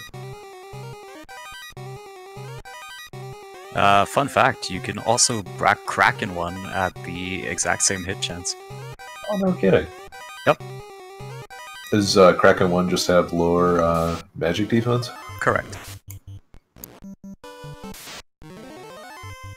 Oh, there's the stake. And, goodbye, stake. Hello, Slab for ice. And has he picked up the cube yet?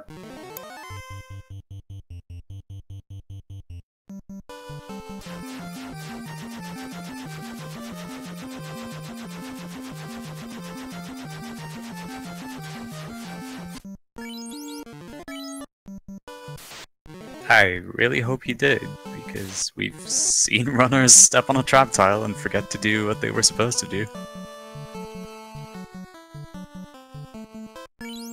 So I guess we'll see the next time he dips into the inventory.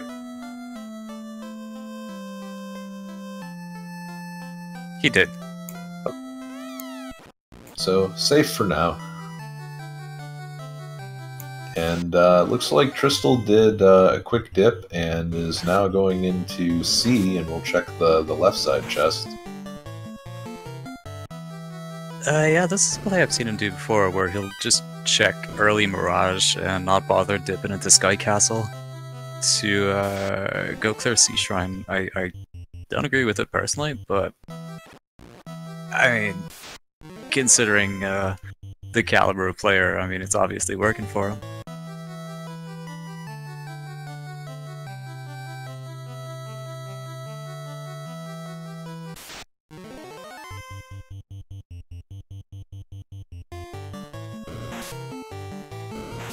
Double Fire 3, nice to have against this Ghost pack. And they're hitting as hard as usual, but fortunately with only one hit.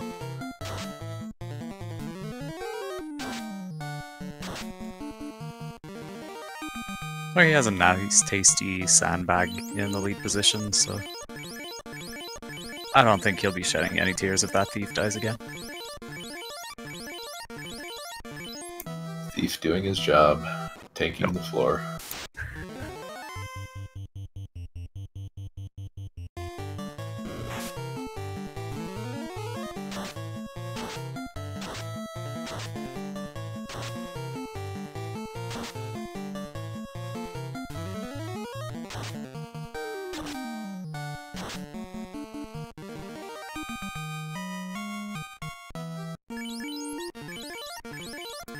And now Ice is going to enter C right behind, but in go mode, and we'll see if Ice picks up anything useful in the 5 greed chests that he's probably going to open on the way down. Unfortunately, the seafood party mix today is very, very kind. The lobsters aren't hitting hard at all. Well, there's always time for the sea snake to pick up something nasty, but that's generally not the case. Or the pocket 10% cast chance nuke on lobsters would be... I'd like to see that. Just holding it back for when it really matters. Yeah, yeah. Like, if I'm running, I never want to see that, but I mean, I'm not, so I kind of want to relish in the runner's misery.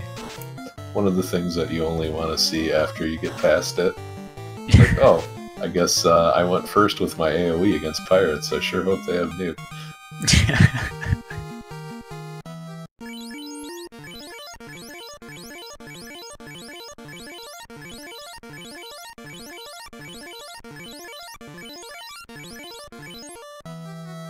Looks like Ice is gonna check mermaids. I guess he doesn't feel comfortable with his equipment and is gonna look for that ribbon. Wonder if he'll just reset out if he doesn't find anything, or if he will check that chest.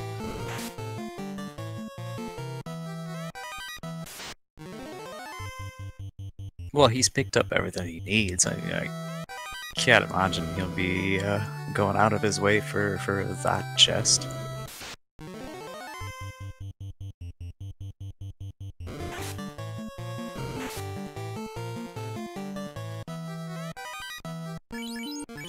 I'm surprised he's even checking mermaids right now.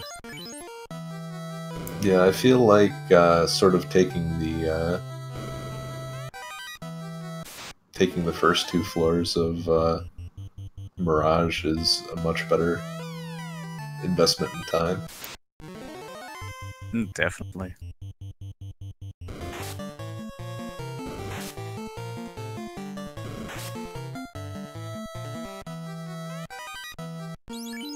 Tristal finding the Thor hammer, and that'll come in handy if he runs into any more packs of Wizhags.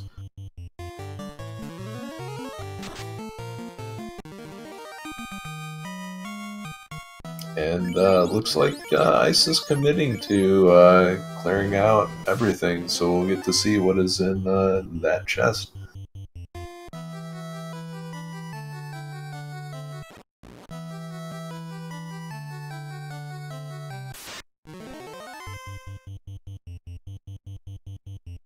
For viewers who aren't familiar with the lingo, that chest is an abbreviation or an approximation of the name we give to the crown-locked chest in Sea Shrine. And, well, it looks like Ice got an item. And that's a light axe that's not going to get picked up. And that's an unrunnable at 2 frames per second.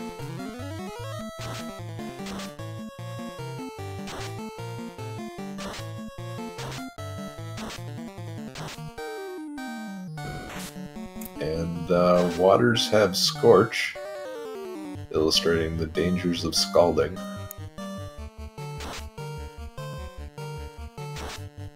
And it looks like they have a non-trivial amount of evade as well. I missed who was swinging. Was that the thief? Because if that was the thief hitting, that could explain a lot.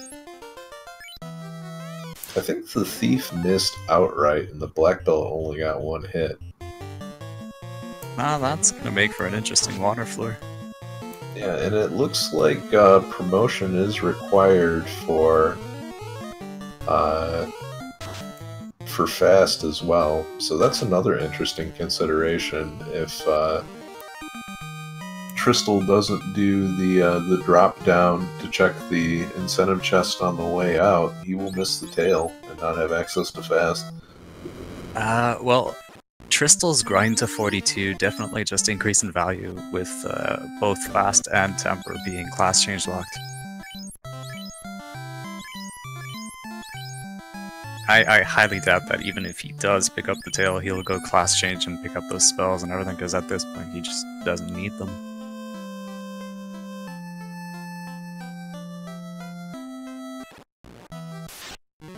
And now a right side check.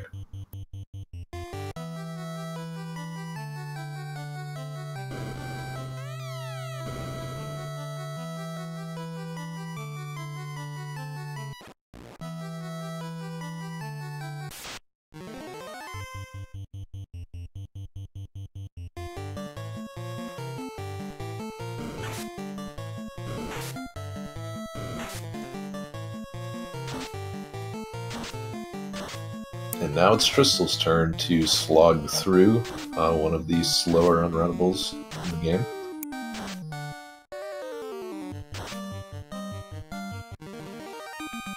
In the meantime, Ice is apparently giving a PowerPoint presentation to this Gershark.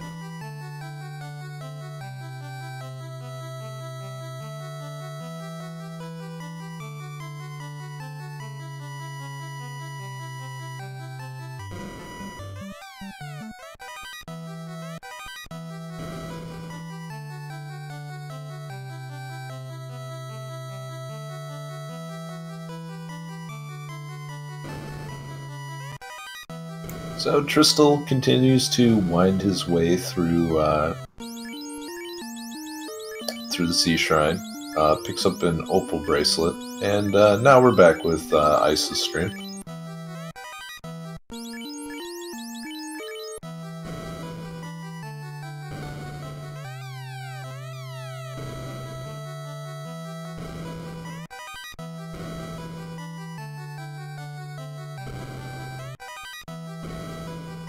So Ice still looking for a ribbon, Tristal still looking for a go mode item.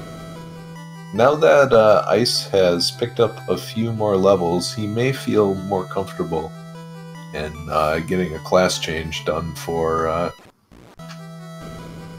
his characters. It looks like he's going to pick up some heal potions, and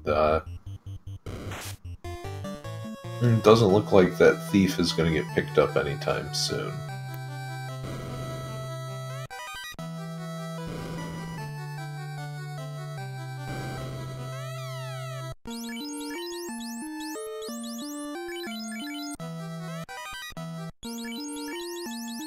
Tristal finding the light axe and is going to keep that. It'll come in handy against the ghost packs. And now Ice will go left side.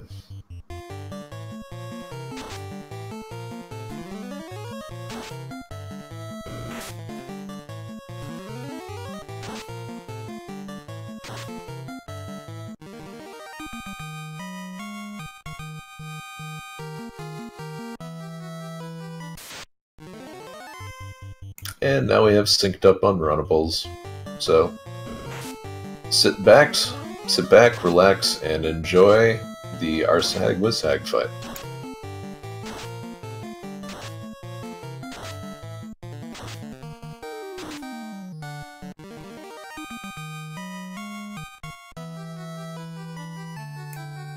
Both players fighting the same unrunnable mob. Let that sink in.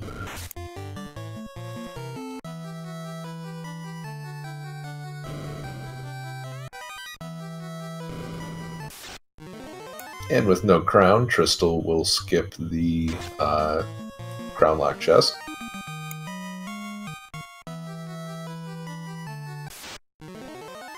Ice burns down a pile of ghosts, and now the Black Mage hits 21.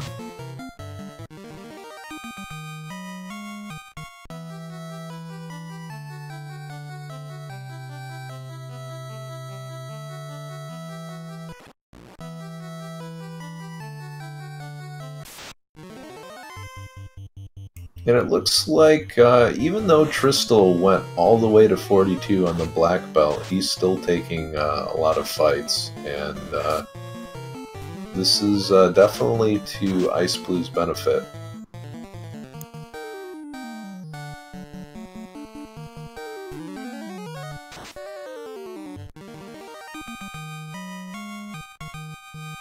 But if there is a way to get through Temple of Fiends without taking a wipe, Tristal is probably the best prepared for it. Although with no access to Fast and Temper, if he doesn't find the tail,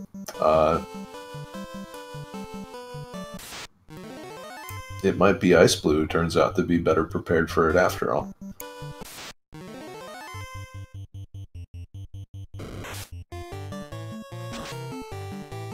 Ice still checking some chests, and it looks like he's going to full clear C as well, so doesn't seem to be a great advantage for either player.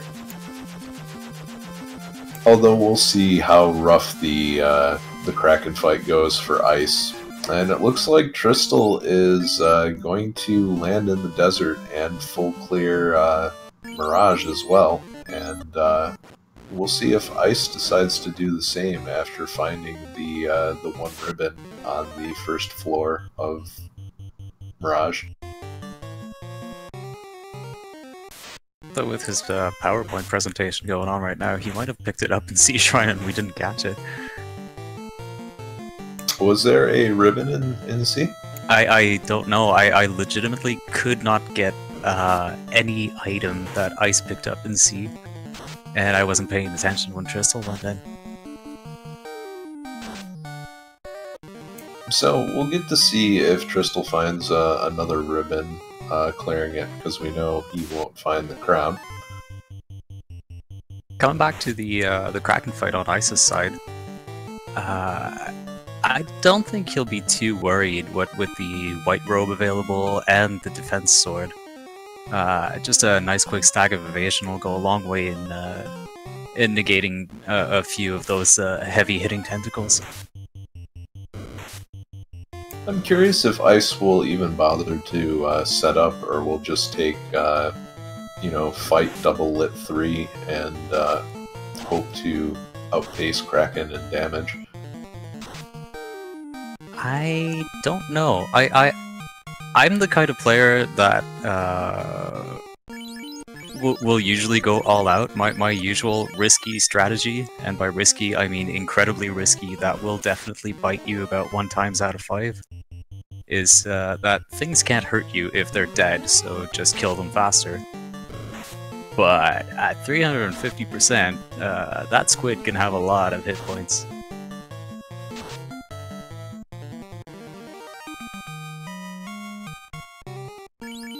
Guess you could always go defense white shirt and Brack.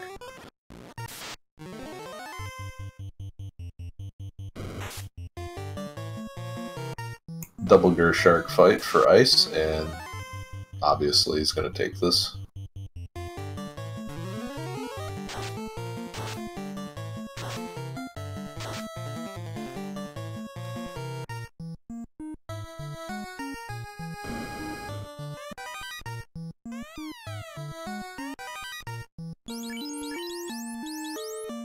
So with the ice armor, it looks like Tristal's going to pick up the flame shield just in case he finds the tail. So that shows intent to class change, even if he still finds, if he happens to come across it. Oh, he's definitely picked up his ninja starter pack.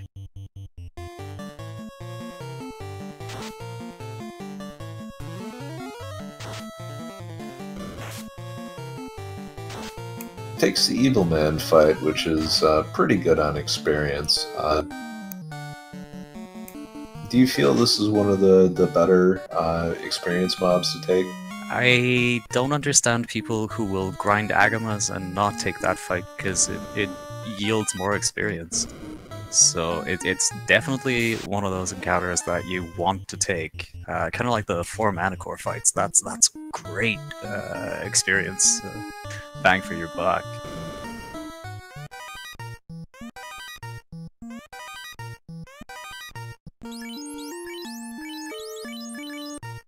Honestly, I will usually go through the entirety of Sky Castle, killing everything, because even 5 Batmen are worth a ton of experience.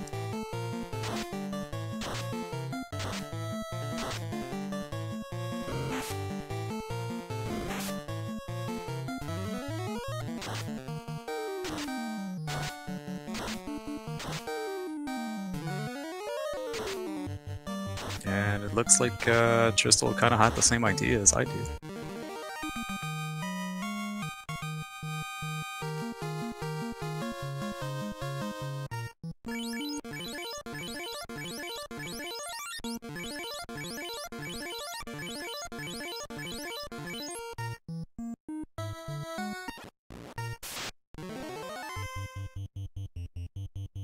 I don't know about you, but I think that Tristal just stepped onto the best floor in the entire game. Is this a better floor than, say, the Gas Dragon floor, or is it just because of its because it's not in Temple of Fiends? It's not in Temple of Fiends. On this version, the Gas Dragons aren't worth anything. That's a good point, but just in general, for 162, would the Gas Dragons be a better fight? The Gas Dragons would be a much better fight, but the issue with that is that you're in Temple of Fiends, and that is a very long dungeon. You can't be quite as spam happy with your spells. gas dragons have a tendency of hitting pretty hard as well. I mean, they're an unrunnable, so you have to take them anyway, but if you can avoid gas dragons, you probably want to. Whereas in Sky Castle, I mean, you're near the end of the dungeon, it's not a very long dungeon to begin with. Just take the fights, take the free experience, spam those nukes if you got them, because you don't need to save them for anything. Yeah, and I guess that goes along with the idea of taking the fights as you go, rather than finding a designated grind spot and then warping out. For sure. Any dungeon I finish with any kind of spell charges left is wasted XP potential for me, for my kind of playstyle.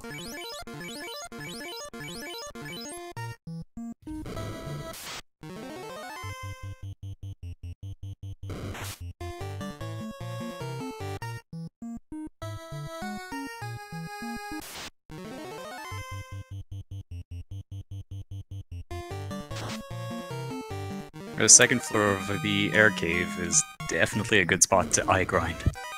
And Ice running into just a mess of encounters. Probably the worst floor to run into that mess of encounters on too, but he makes it to Kraken's floor finally.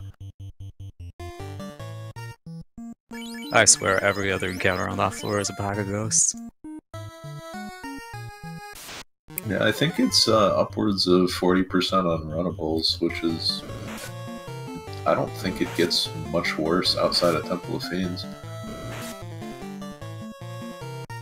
It's definitely up there with the floor right after Phantom, where most of the encounters are either zombie dragons or frost giants and frost wolves. Yeah, that's true. 1 through 4 are all unrunnable on that floor, which is a nightmare. Yep.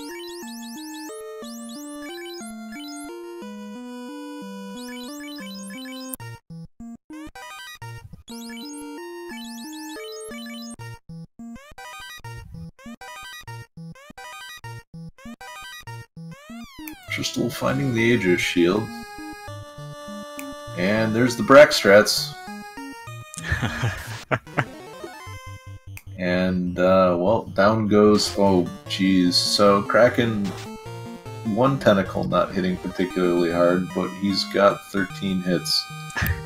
That'll usually take a Black Mage down easily enough.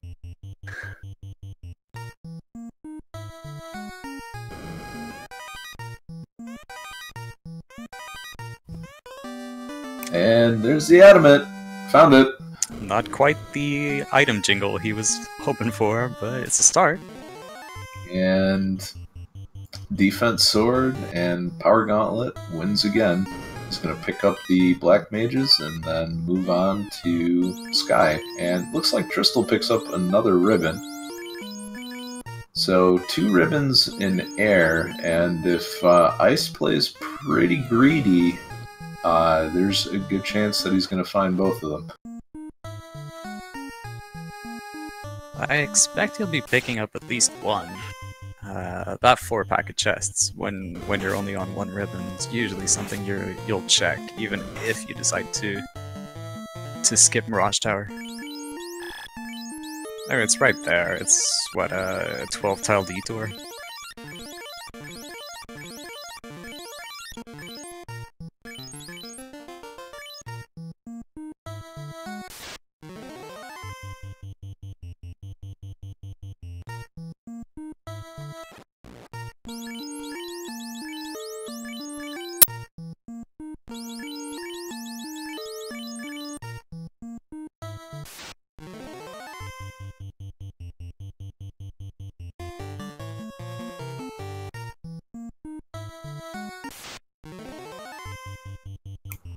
Where is Warmech?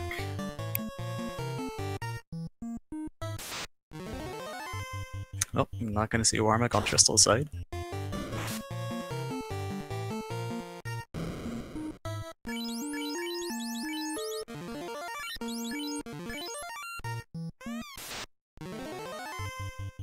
Class change for Ice, so he will have Fast and Temper ready to go whenever he decides to pick it up.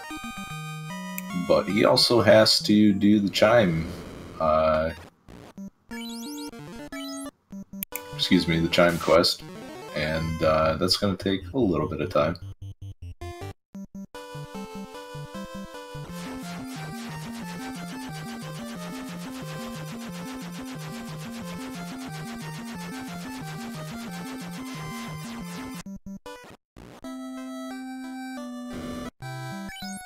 Looks like I had a bit of a misstep, not remembering where Fast and Temper were.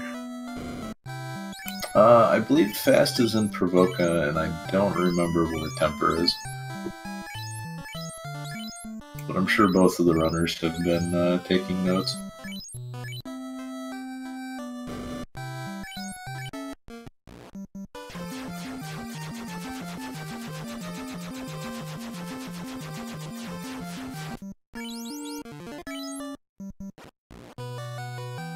And with really only one choice left, Tristal is now headed into the ice cave, and there's a pack of skeletons.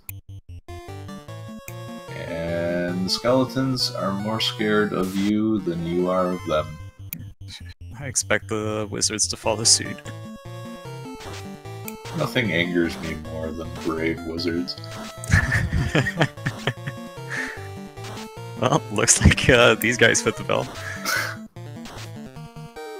You just saw what I did to your friend there. Why are you guys still here? It's because you did that to my friend. They're just stunned. Stunned or angry, and either way leads to their death. Chime time. Well, no. Despite Ice having turned in the crown, Tristal still has a significant lead, and it's only going to grow larger with the level difference on the black belt there. Yeah, it may come down just to how greedy Ice feels in Sky, and how many encounters, or how the encounter luck pans out in Temple of Fiends. Or whether or not we get a wall of double nuke evasion.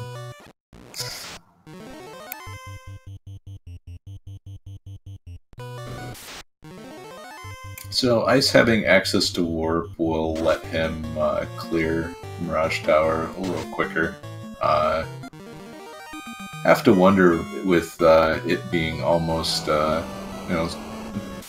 hours and 10 minutes in, if Ice decides that one ribbon is good enough.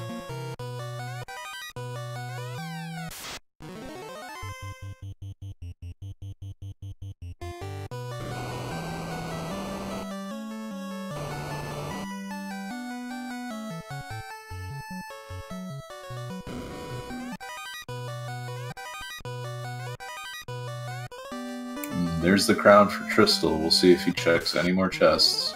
And he's going to pick up probably the ones along the way, but I'm curious if he'll drop down and grab the incentive chest. I can't imagine why he'd bother, unless he really, really values that fast. Well, I mean, with all of the other items that he has, he knows it's either the third ribbon or the tail. Is that good enough for spending another 2 minutes walking out? No, he did pick up the warp, didn't he? Or was it class locked? It was class locked. Oh.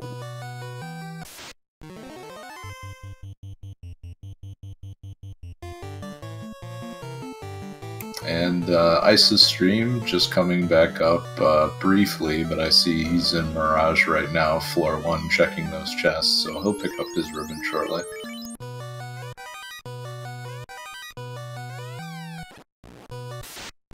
Looks like Tristal is going to pick up his tail.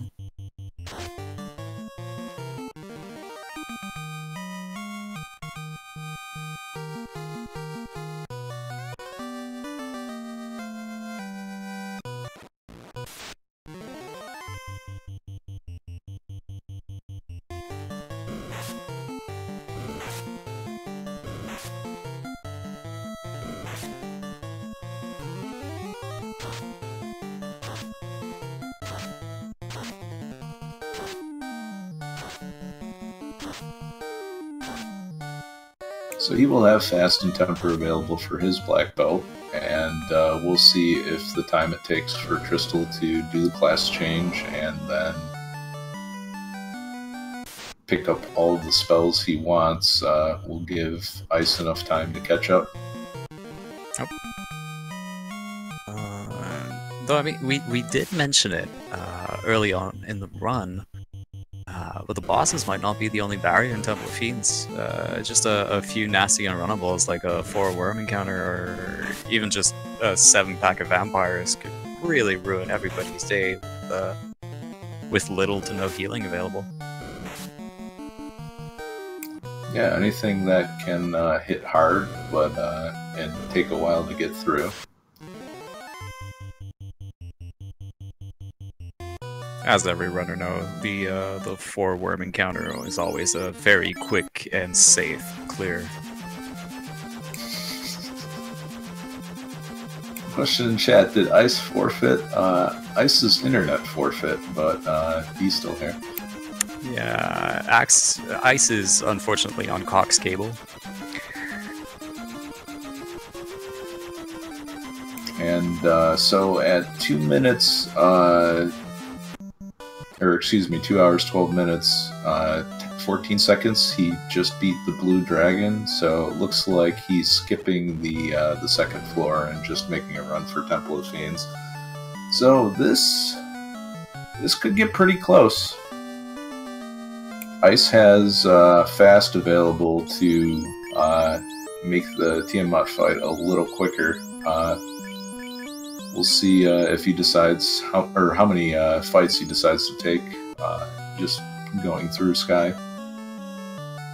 Tristal, meanwhile, is he's ready to go. He just has to complete the crown chain and then purchase everything that he needs in order to finish Temple of Fiends. So we should see both runners enter Temple of Fiends like within, I'd say at pretty much the same time, but let's say conservatively within a minute of each other. Looks like Ice is going to pick up the second ribbon. He dips into the group of 4 chests. So, equipment-wise, both teams in pretty good shape. Gold bracelets and pro rings for everybody, and 2 ribbons.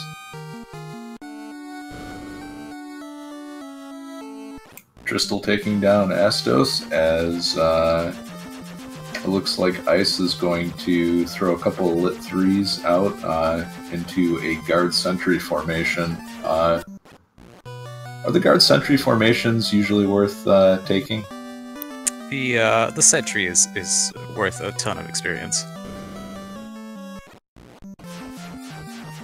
And I'm not familiar with the formation. Can you roll more than 1 guard in that? You can roll. I don't think so. I want to say I think you can roll 2, but I can't recall ever seeing it. So I'm gonna take a rain check on that while I dig around. The sentry alone is probably worth it. With this multiplier, he's worth around 6,000. Sorry, that's gold, so around 12,000 experience. And so Temper, level 6, and Elfland for max value. So Tristal's going to pick both of those up and head over to Provoca, it looks like, while Ice is going to get into the Tiamat fight right now. And looks like he's going to do a double fast cast to try to get ahead of the turn order. It looks like 1 fast and 1 bane, actually. And Tiamat is also going to do a fast cast, so things could get pretty interesting here. So now Tristal, meanwhile, has gone on to Crescent Lake to pick up level 8 Nuke. And, Not even sure he has a charge of level 8 spells yet. Well, we'll see. He has been doing a lot of fights on the way up, but when does the first level 8 charge come out?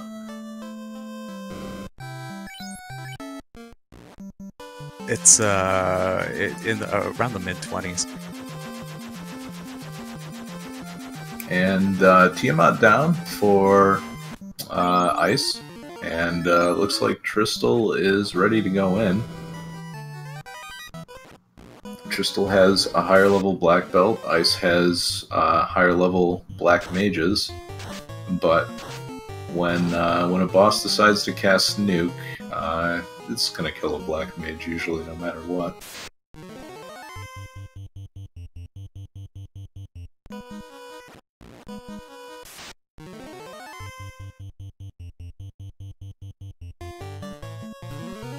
Tristal into the zombie dragon floor while Ice is in Conaria picking up the ninja and adjusting some of the equipment, handing the black shirt over as equipment to the black mage in the second slot that does not have a ribbon.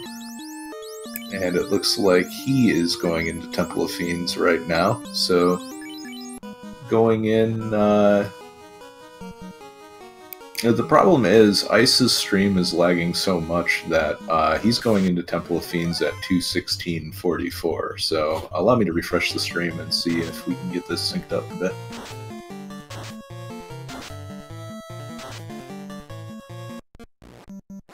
At 2:17:30, he is about to fight Phantom, and with that reset, looks like Tristal is now slightly behind.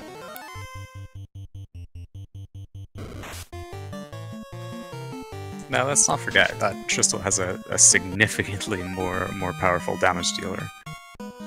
So even lagging behind like that, he's gonna fly through the floors. And Phantom knows Thunder and takes out one of Ice's black mages. And it looks like Ice is just gonna go for it. Oh, wow. So Tristal runs into gas dragons that are apparently scared of One Punch Man. Well, one of them was, the other one has no problem throwing a Fire 2 out to waste time. And it seems like they have an awful lot of HP as well. But not that much. So Ice is still going for it, runs into a couple of Chimera packs on the second floor, and he's just going to run for it. And this could get pretty dangerous if he runs into a max water formation. Yeah, even with the early Ice 3. Waters are nasty. Though this they did have Scorch though, so that's definitely something you're happy to see from a damage intake perspective, though it wastes a ton of time. It looks like Ice is fighting some Earths and dispatches them, makes it to Lich right now. And Tristal, as he is known to do, checks the sort of the incentive chests of this game. So Tristal's run is half validated. He did kill a Tyro, and he did check Phantom Chest. But no out of bounds bat. So no out of bound bats, and no Warmech. Someday. Well, 2 out of 4 ain't bad. Yeah, it's not too bad. Just imagine the doctor on the operating table going, "Don't worry, mate. I got 50% on my doctorate finals. You're safe. You're in good hands." Well, I mean, it's American medicine, so that's probably true.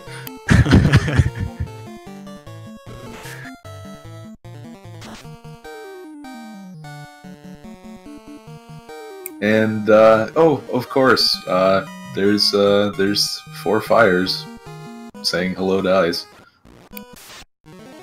Remember us? We're back. And just the way this turns out, that this race is so close after Ice takes 2 wipes, is pretty incredible.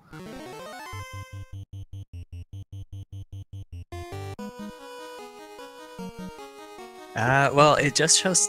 It goes to show you the massive time investment to get that black belt up to 42. Yeah, and it may not be a bad idea if you're running, you know, full boost, low experience as it's termed. But when you start cutting down the bonus, that it really makes a big difference.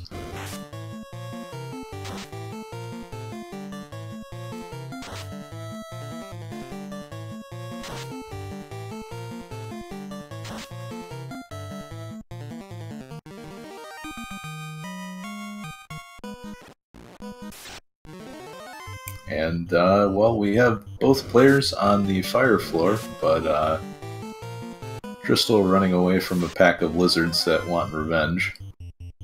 In the meantime, No, I guess Carrie knows Zap.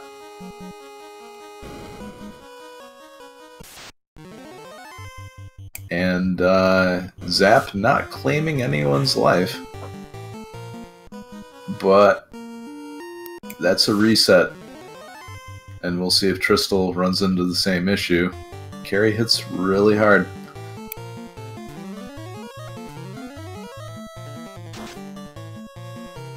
Well, she usually does.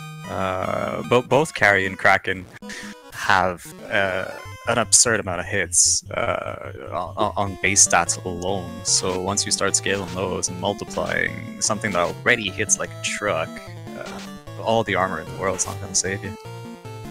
Yeah. And Tristal misses, so this is going to be a bit of a slog, even though it's only 3 waters. And Tristal is back in the lead.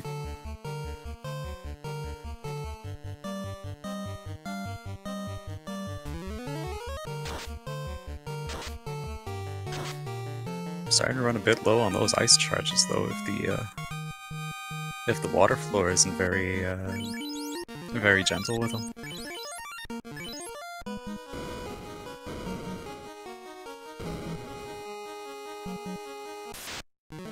Meanwhile, Ice gets back-to-back worm encounters, and while the experience is nice, the time loss is not.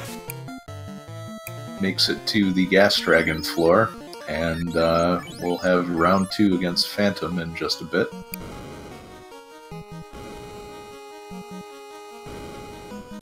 Not taking any chances, going with all-out offense on this, and Phantom gets the Thunder off again. And once again, the Black Mage in the 4th slot dies. That is not good. And once again, he's gonna go for it with only 1 Black Mage.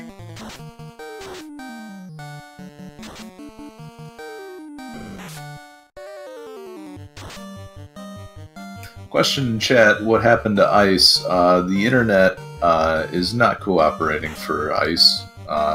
But with the slides that I'm getting right now, I'm trying to recap the action as best as I can. He took a wipe to carry thanks to getting 1 shot for over 600 damage. Didn't see how many hits or how much damage. And Tristal is now going to go up against Kraken. And looks like he's going to send the ninja out to wave the white flag, mostly as a distraction. Oh, catches the wrong target on fast there, but realizes his mistake. 1 white shirt off after the Fire 3 cast, so a little scary when Kraken gets the first turn, and it looks like he double fasted. Yep, down goes Kraken. Well, we're not going to see 18 tentacles from Kraken today.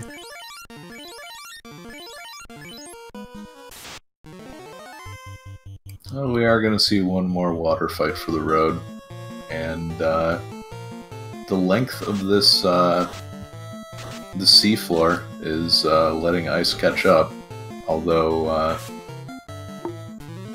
4 Earths are not helping his cause. Question in chat: are they trying to do a best of 3 tonight? No, this will just be the first match of the grand finals. Next matches, I believe, are tentatively scheduled, but will be announced as the date draws closer.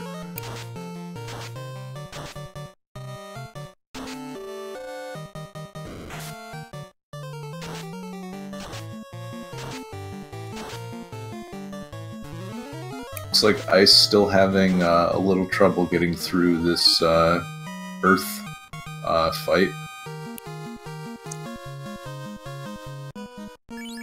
And Tristal makes it out of the water fight, and will now be moving down to the air floor. Wow, that's a level 47 on his black belt. That is going to hurt.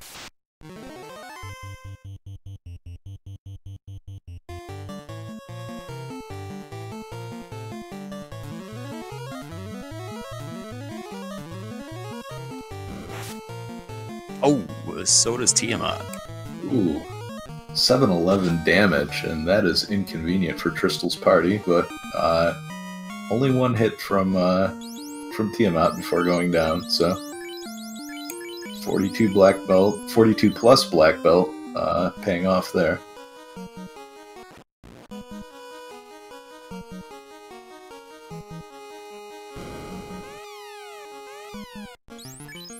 And one more fast charge to go. And again, in fairness, there's nothing impressive about killing a black mage.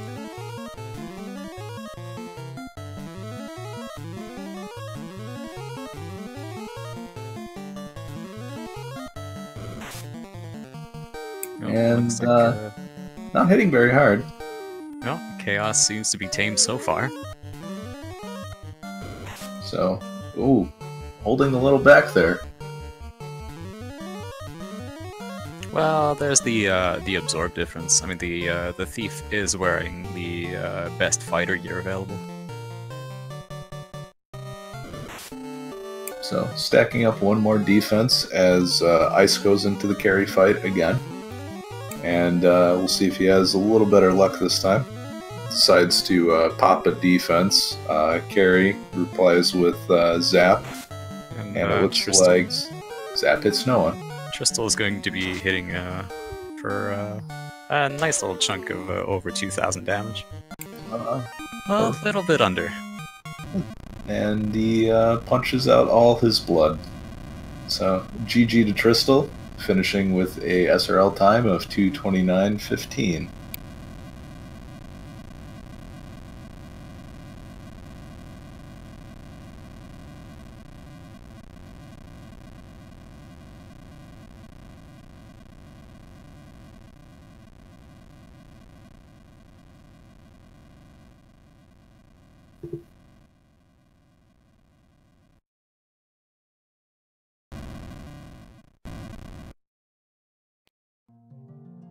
And Ice makes it through the carry fight, but declines to continue, putting in the dot forfeit. And we're joined by Ice. GG. Yeah, GG.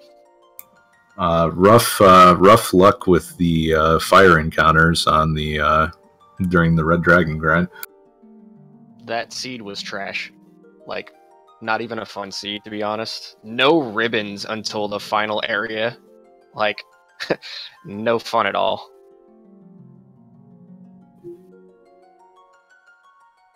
Yeah, I did comment, though, that the 2 ribbons that you did find were in places where you were very likely to find them, even in go mode.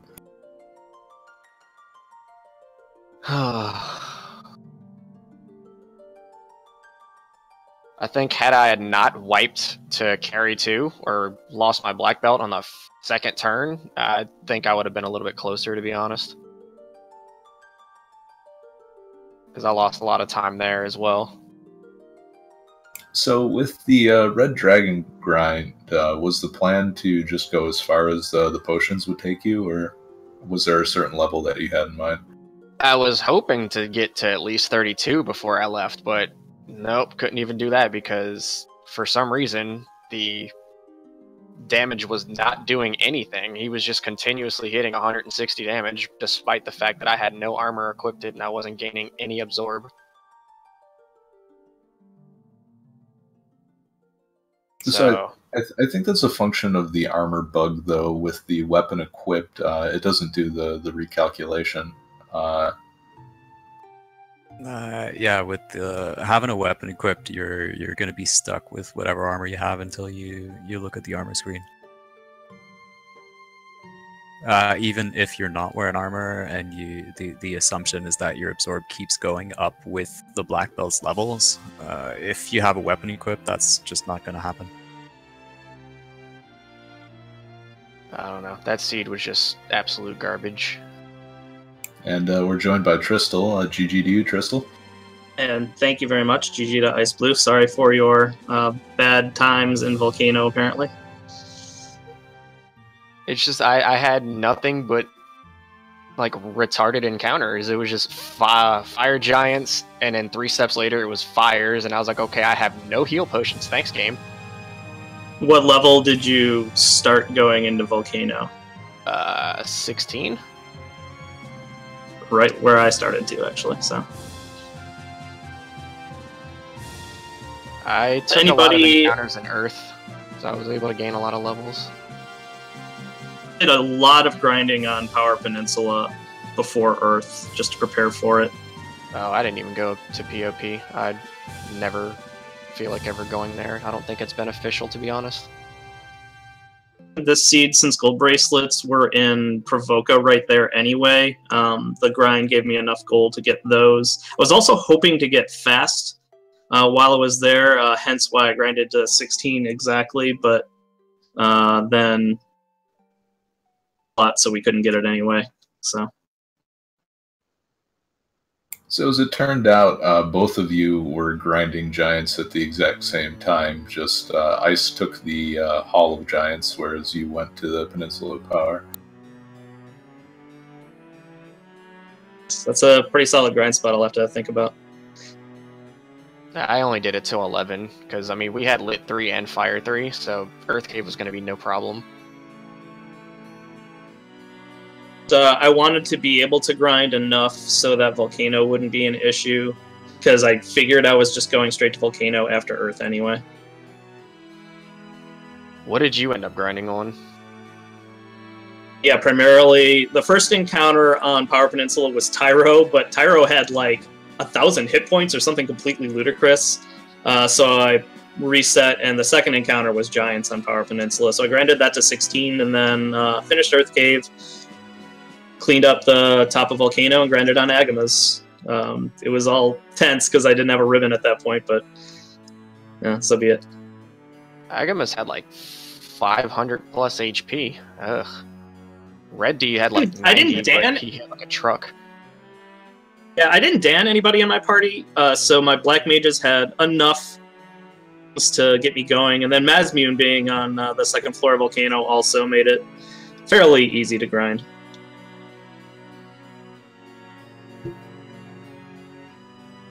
Yeah, it was overall a frustrating seed at the Volcano. Everything else is like absolutely fine. Just Volcano was where it got to me. And then I also took a wipe in Temple of Fiends, revisited. Phantom got me once as well, but that was kind of a quick reset, luckily. I was worried that you had gone to Ice Cave and found the crown way before I did, because I basically 100%ed the seed. Oh, I went to Ice Cave immediately after Volcano and Floater. You really got screwed then, because you didn't have to full clear air or anything like that. I did. I full cleared Sea Shrine and air because I was digging for a ribbon because I had none. Okay. 2 ribbons were in Mirage and Sky, and I'm assuming the 3rd ribbon was in Ordeal since we didn't find it. Or I didn't go to Ordeals, so I'm assuming.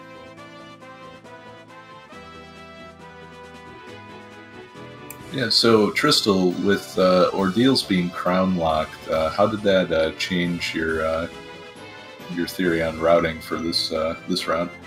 So the issue with going to Ice Cave right away is we didn't have Warp.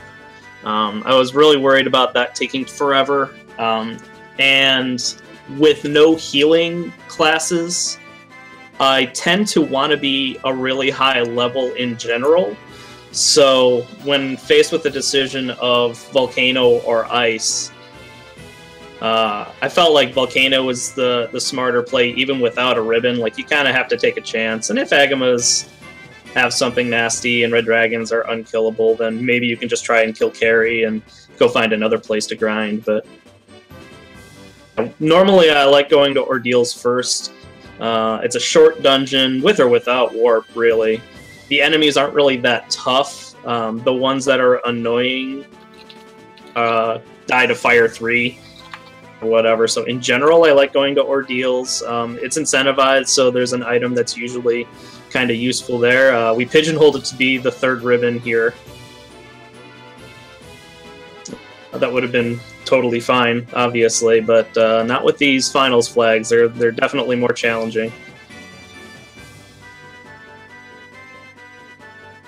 Yeah, how do you feel about just the Magic Shop shuffle in general and having to dive Earth early on before you can do anything else?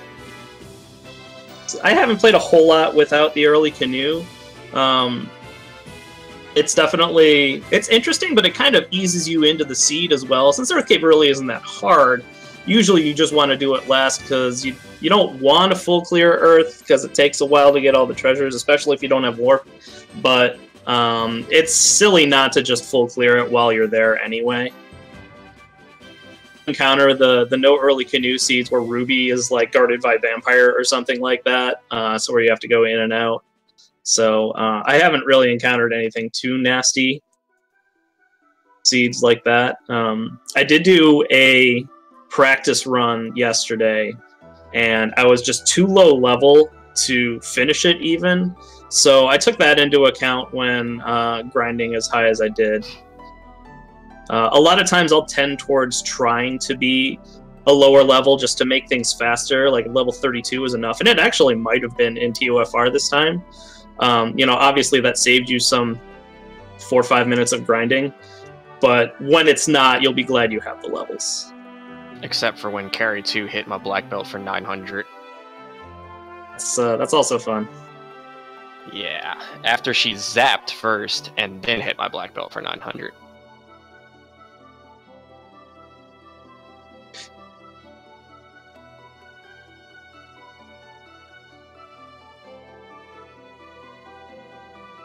So, question for both of you. Finding the floater on the second floor of Volcano, were either of you considering leaving Volcano to check the free chests on the overworld just to see if you could find a ribbon? Not at all. It's a long way back just to go get the floater. I went out and saved after getting all that stuff anyway. And you're going to have to walk back anyhow, and then just landing at the volcano doesn't really lose any time. But I felt like since I was just there already, let's just grind and get it over with.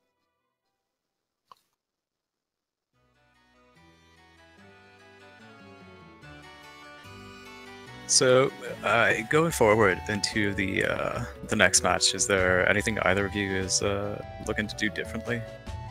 I mean, we can't really plan that. It's a 4-forced party. My thoughts as well. It's really tough to just plan strategies out because it's so dependent on what you've got. You know, we had to do so many different things this run because we had no healing magic, no white magic of any kind ever. And who knows, next seed it might be the all-red party with fighters and ninjas and red mages or whatever. So anything could be totally different. It's going to depend a lot on that kind of thing, whether or not you have warp or exit, and your offensive capabilities in general, whether or not you have a black belt on the party.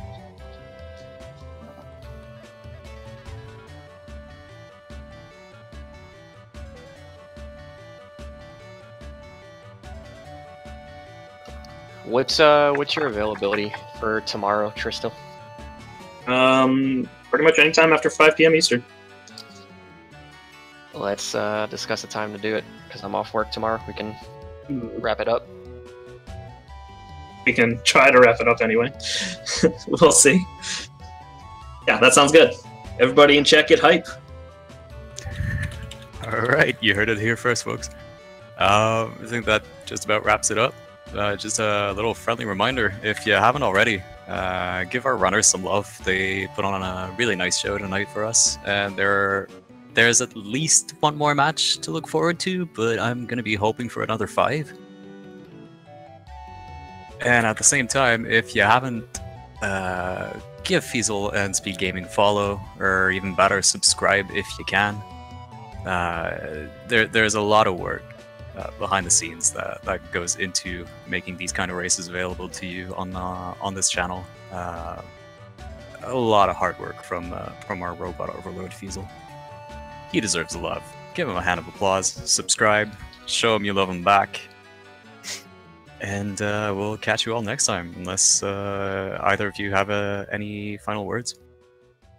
Nope. Just wanted to say thanks to Tarlin for doing the tracking tonight, and stay tuned to this channel if you're interested in randomizer action. We've got Zelda 1 randomizer coming up next. Thanks again, everybody. See you guys tomorrow.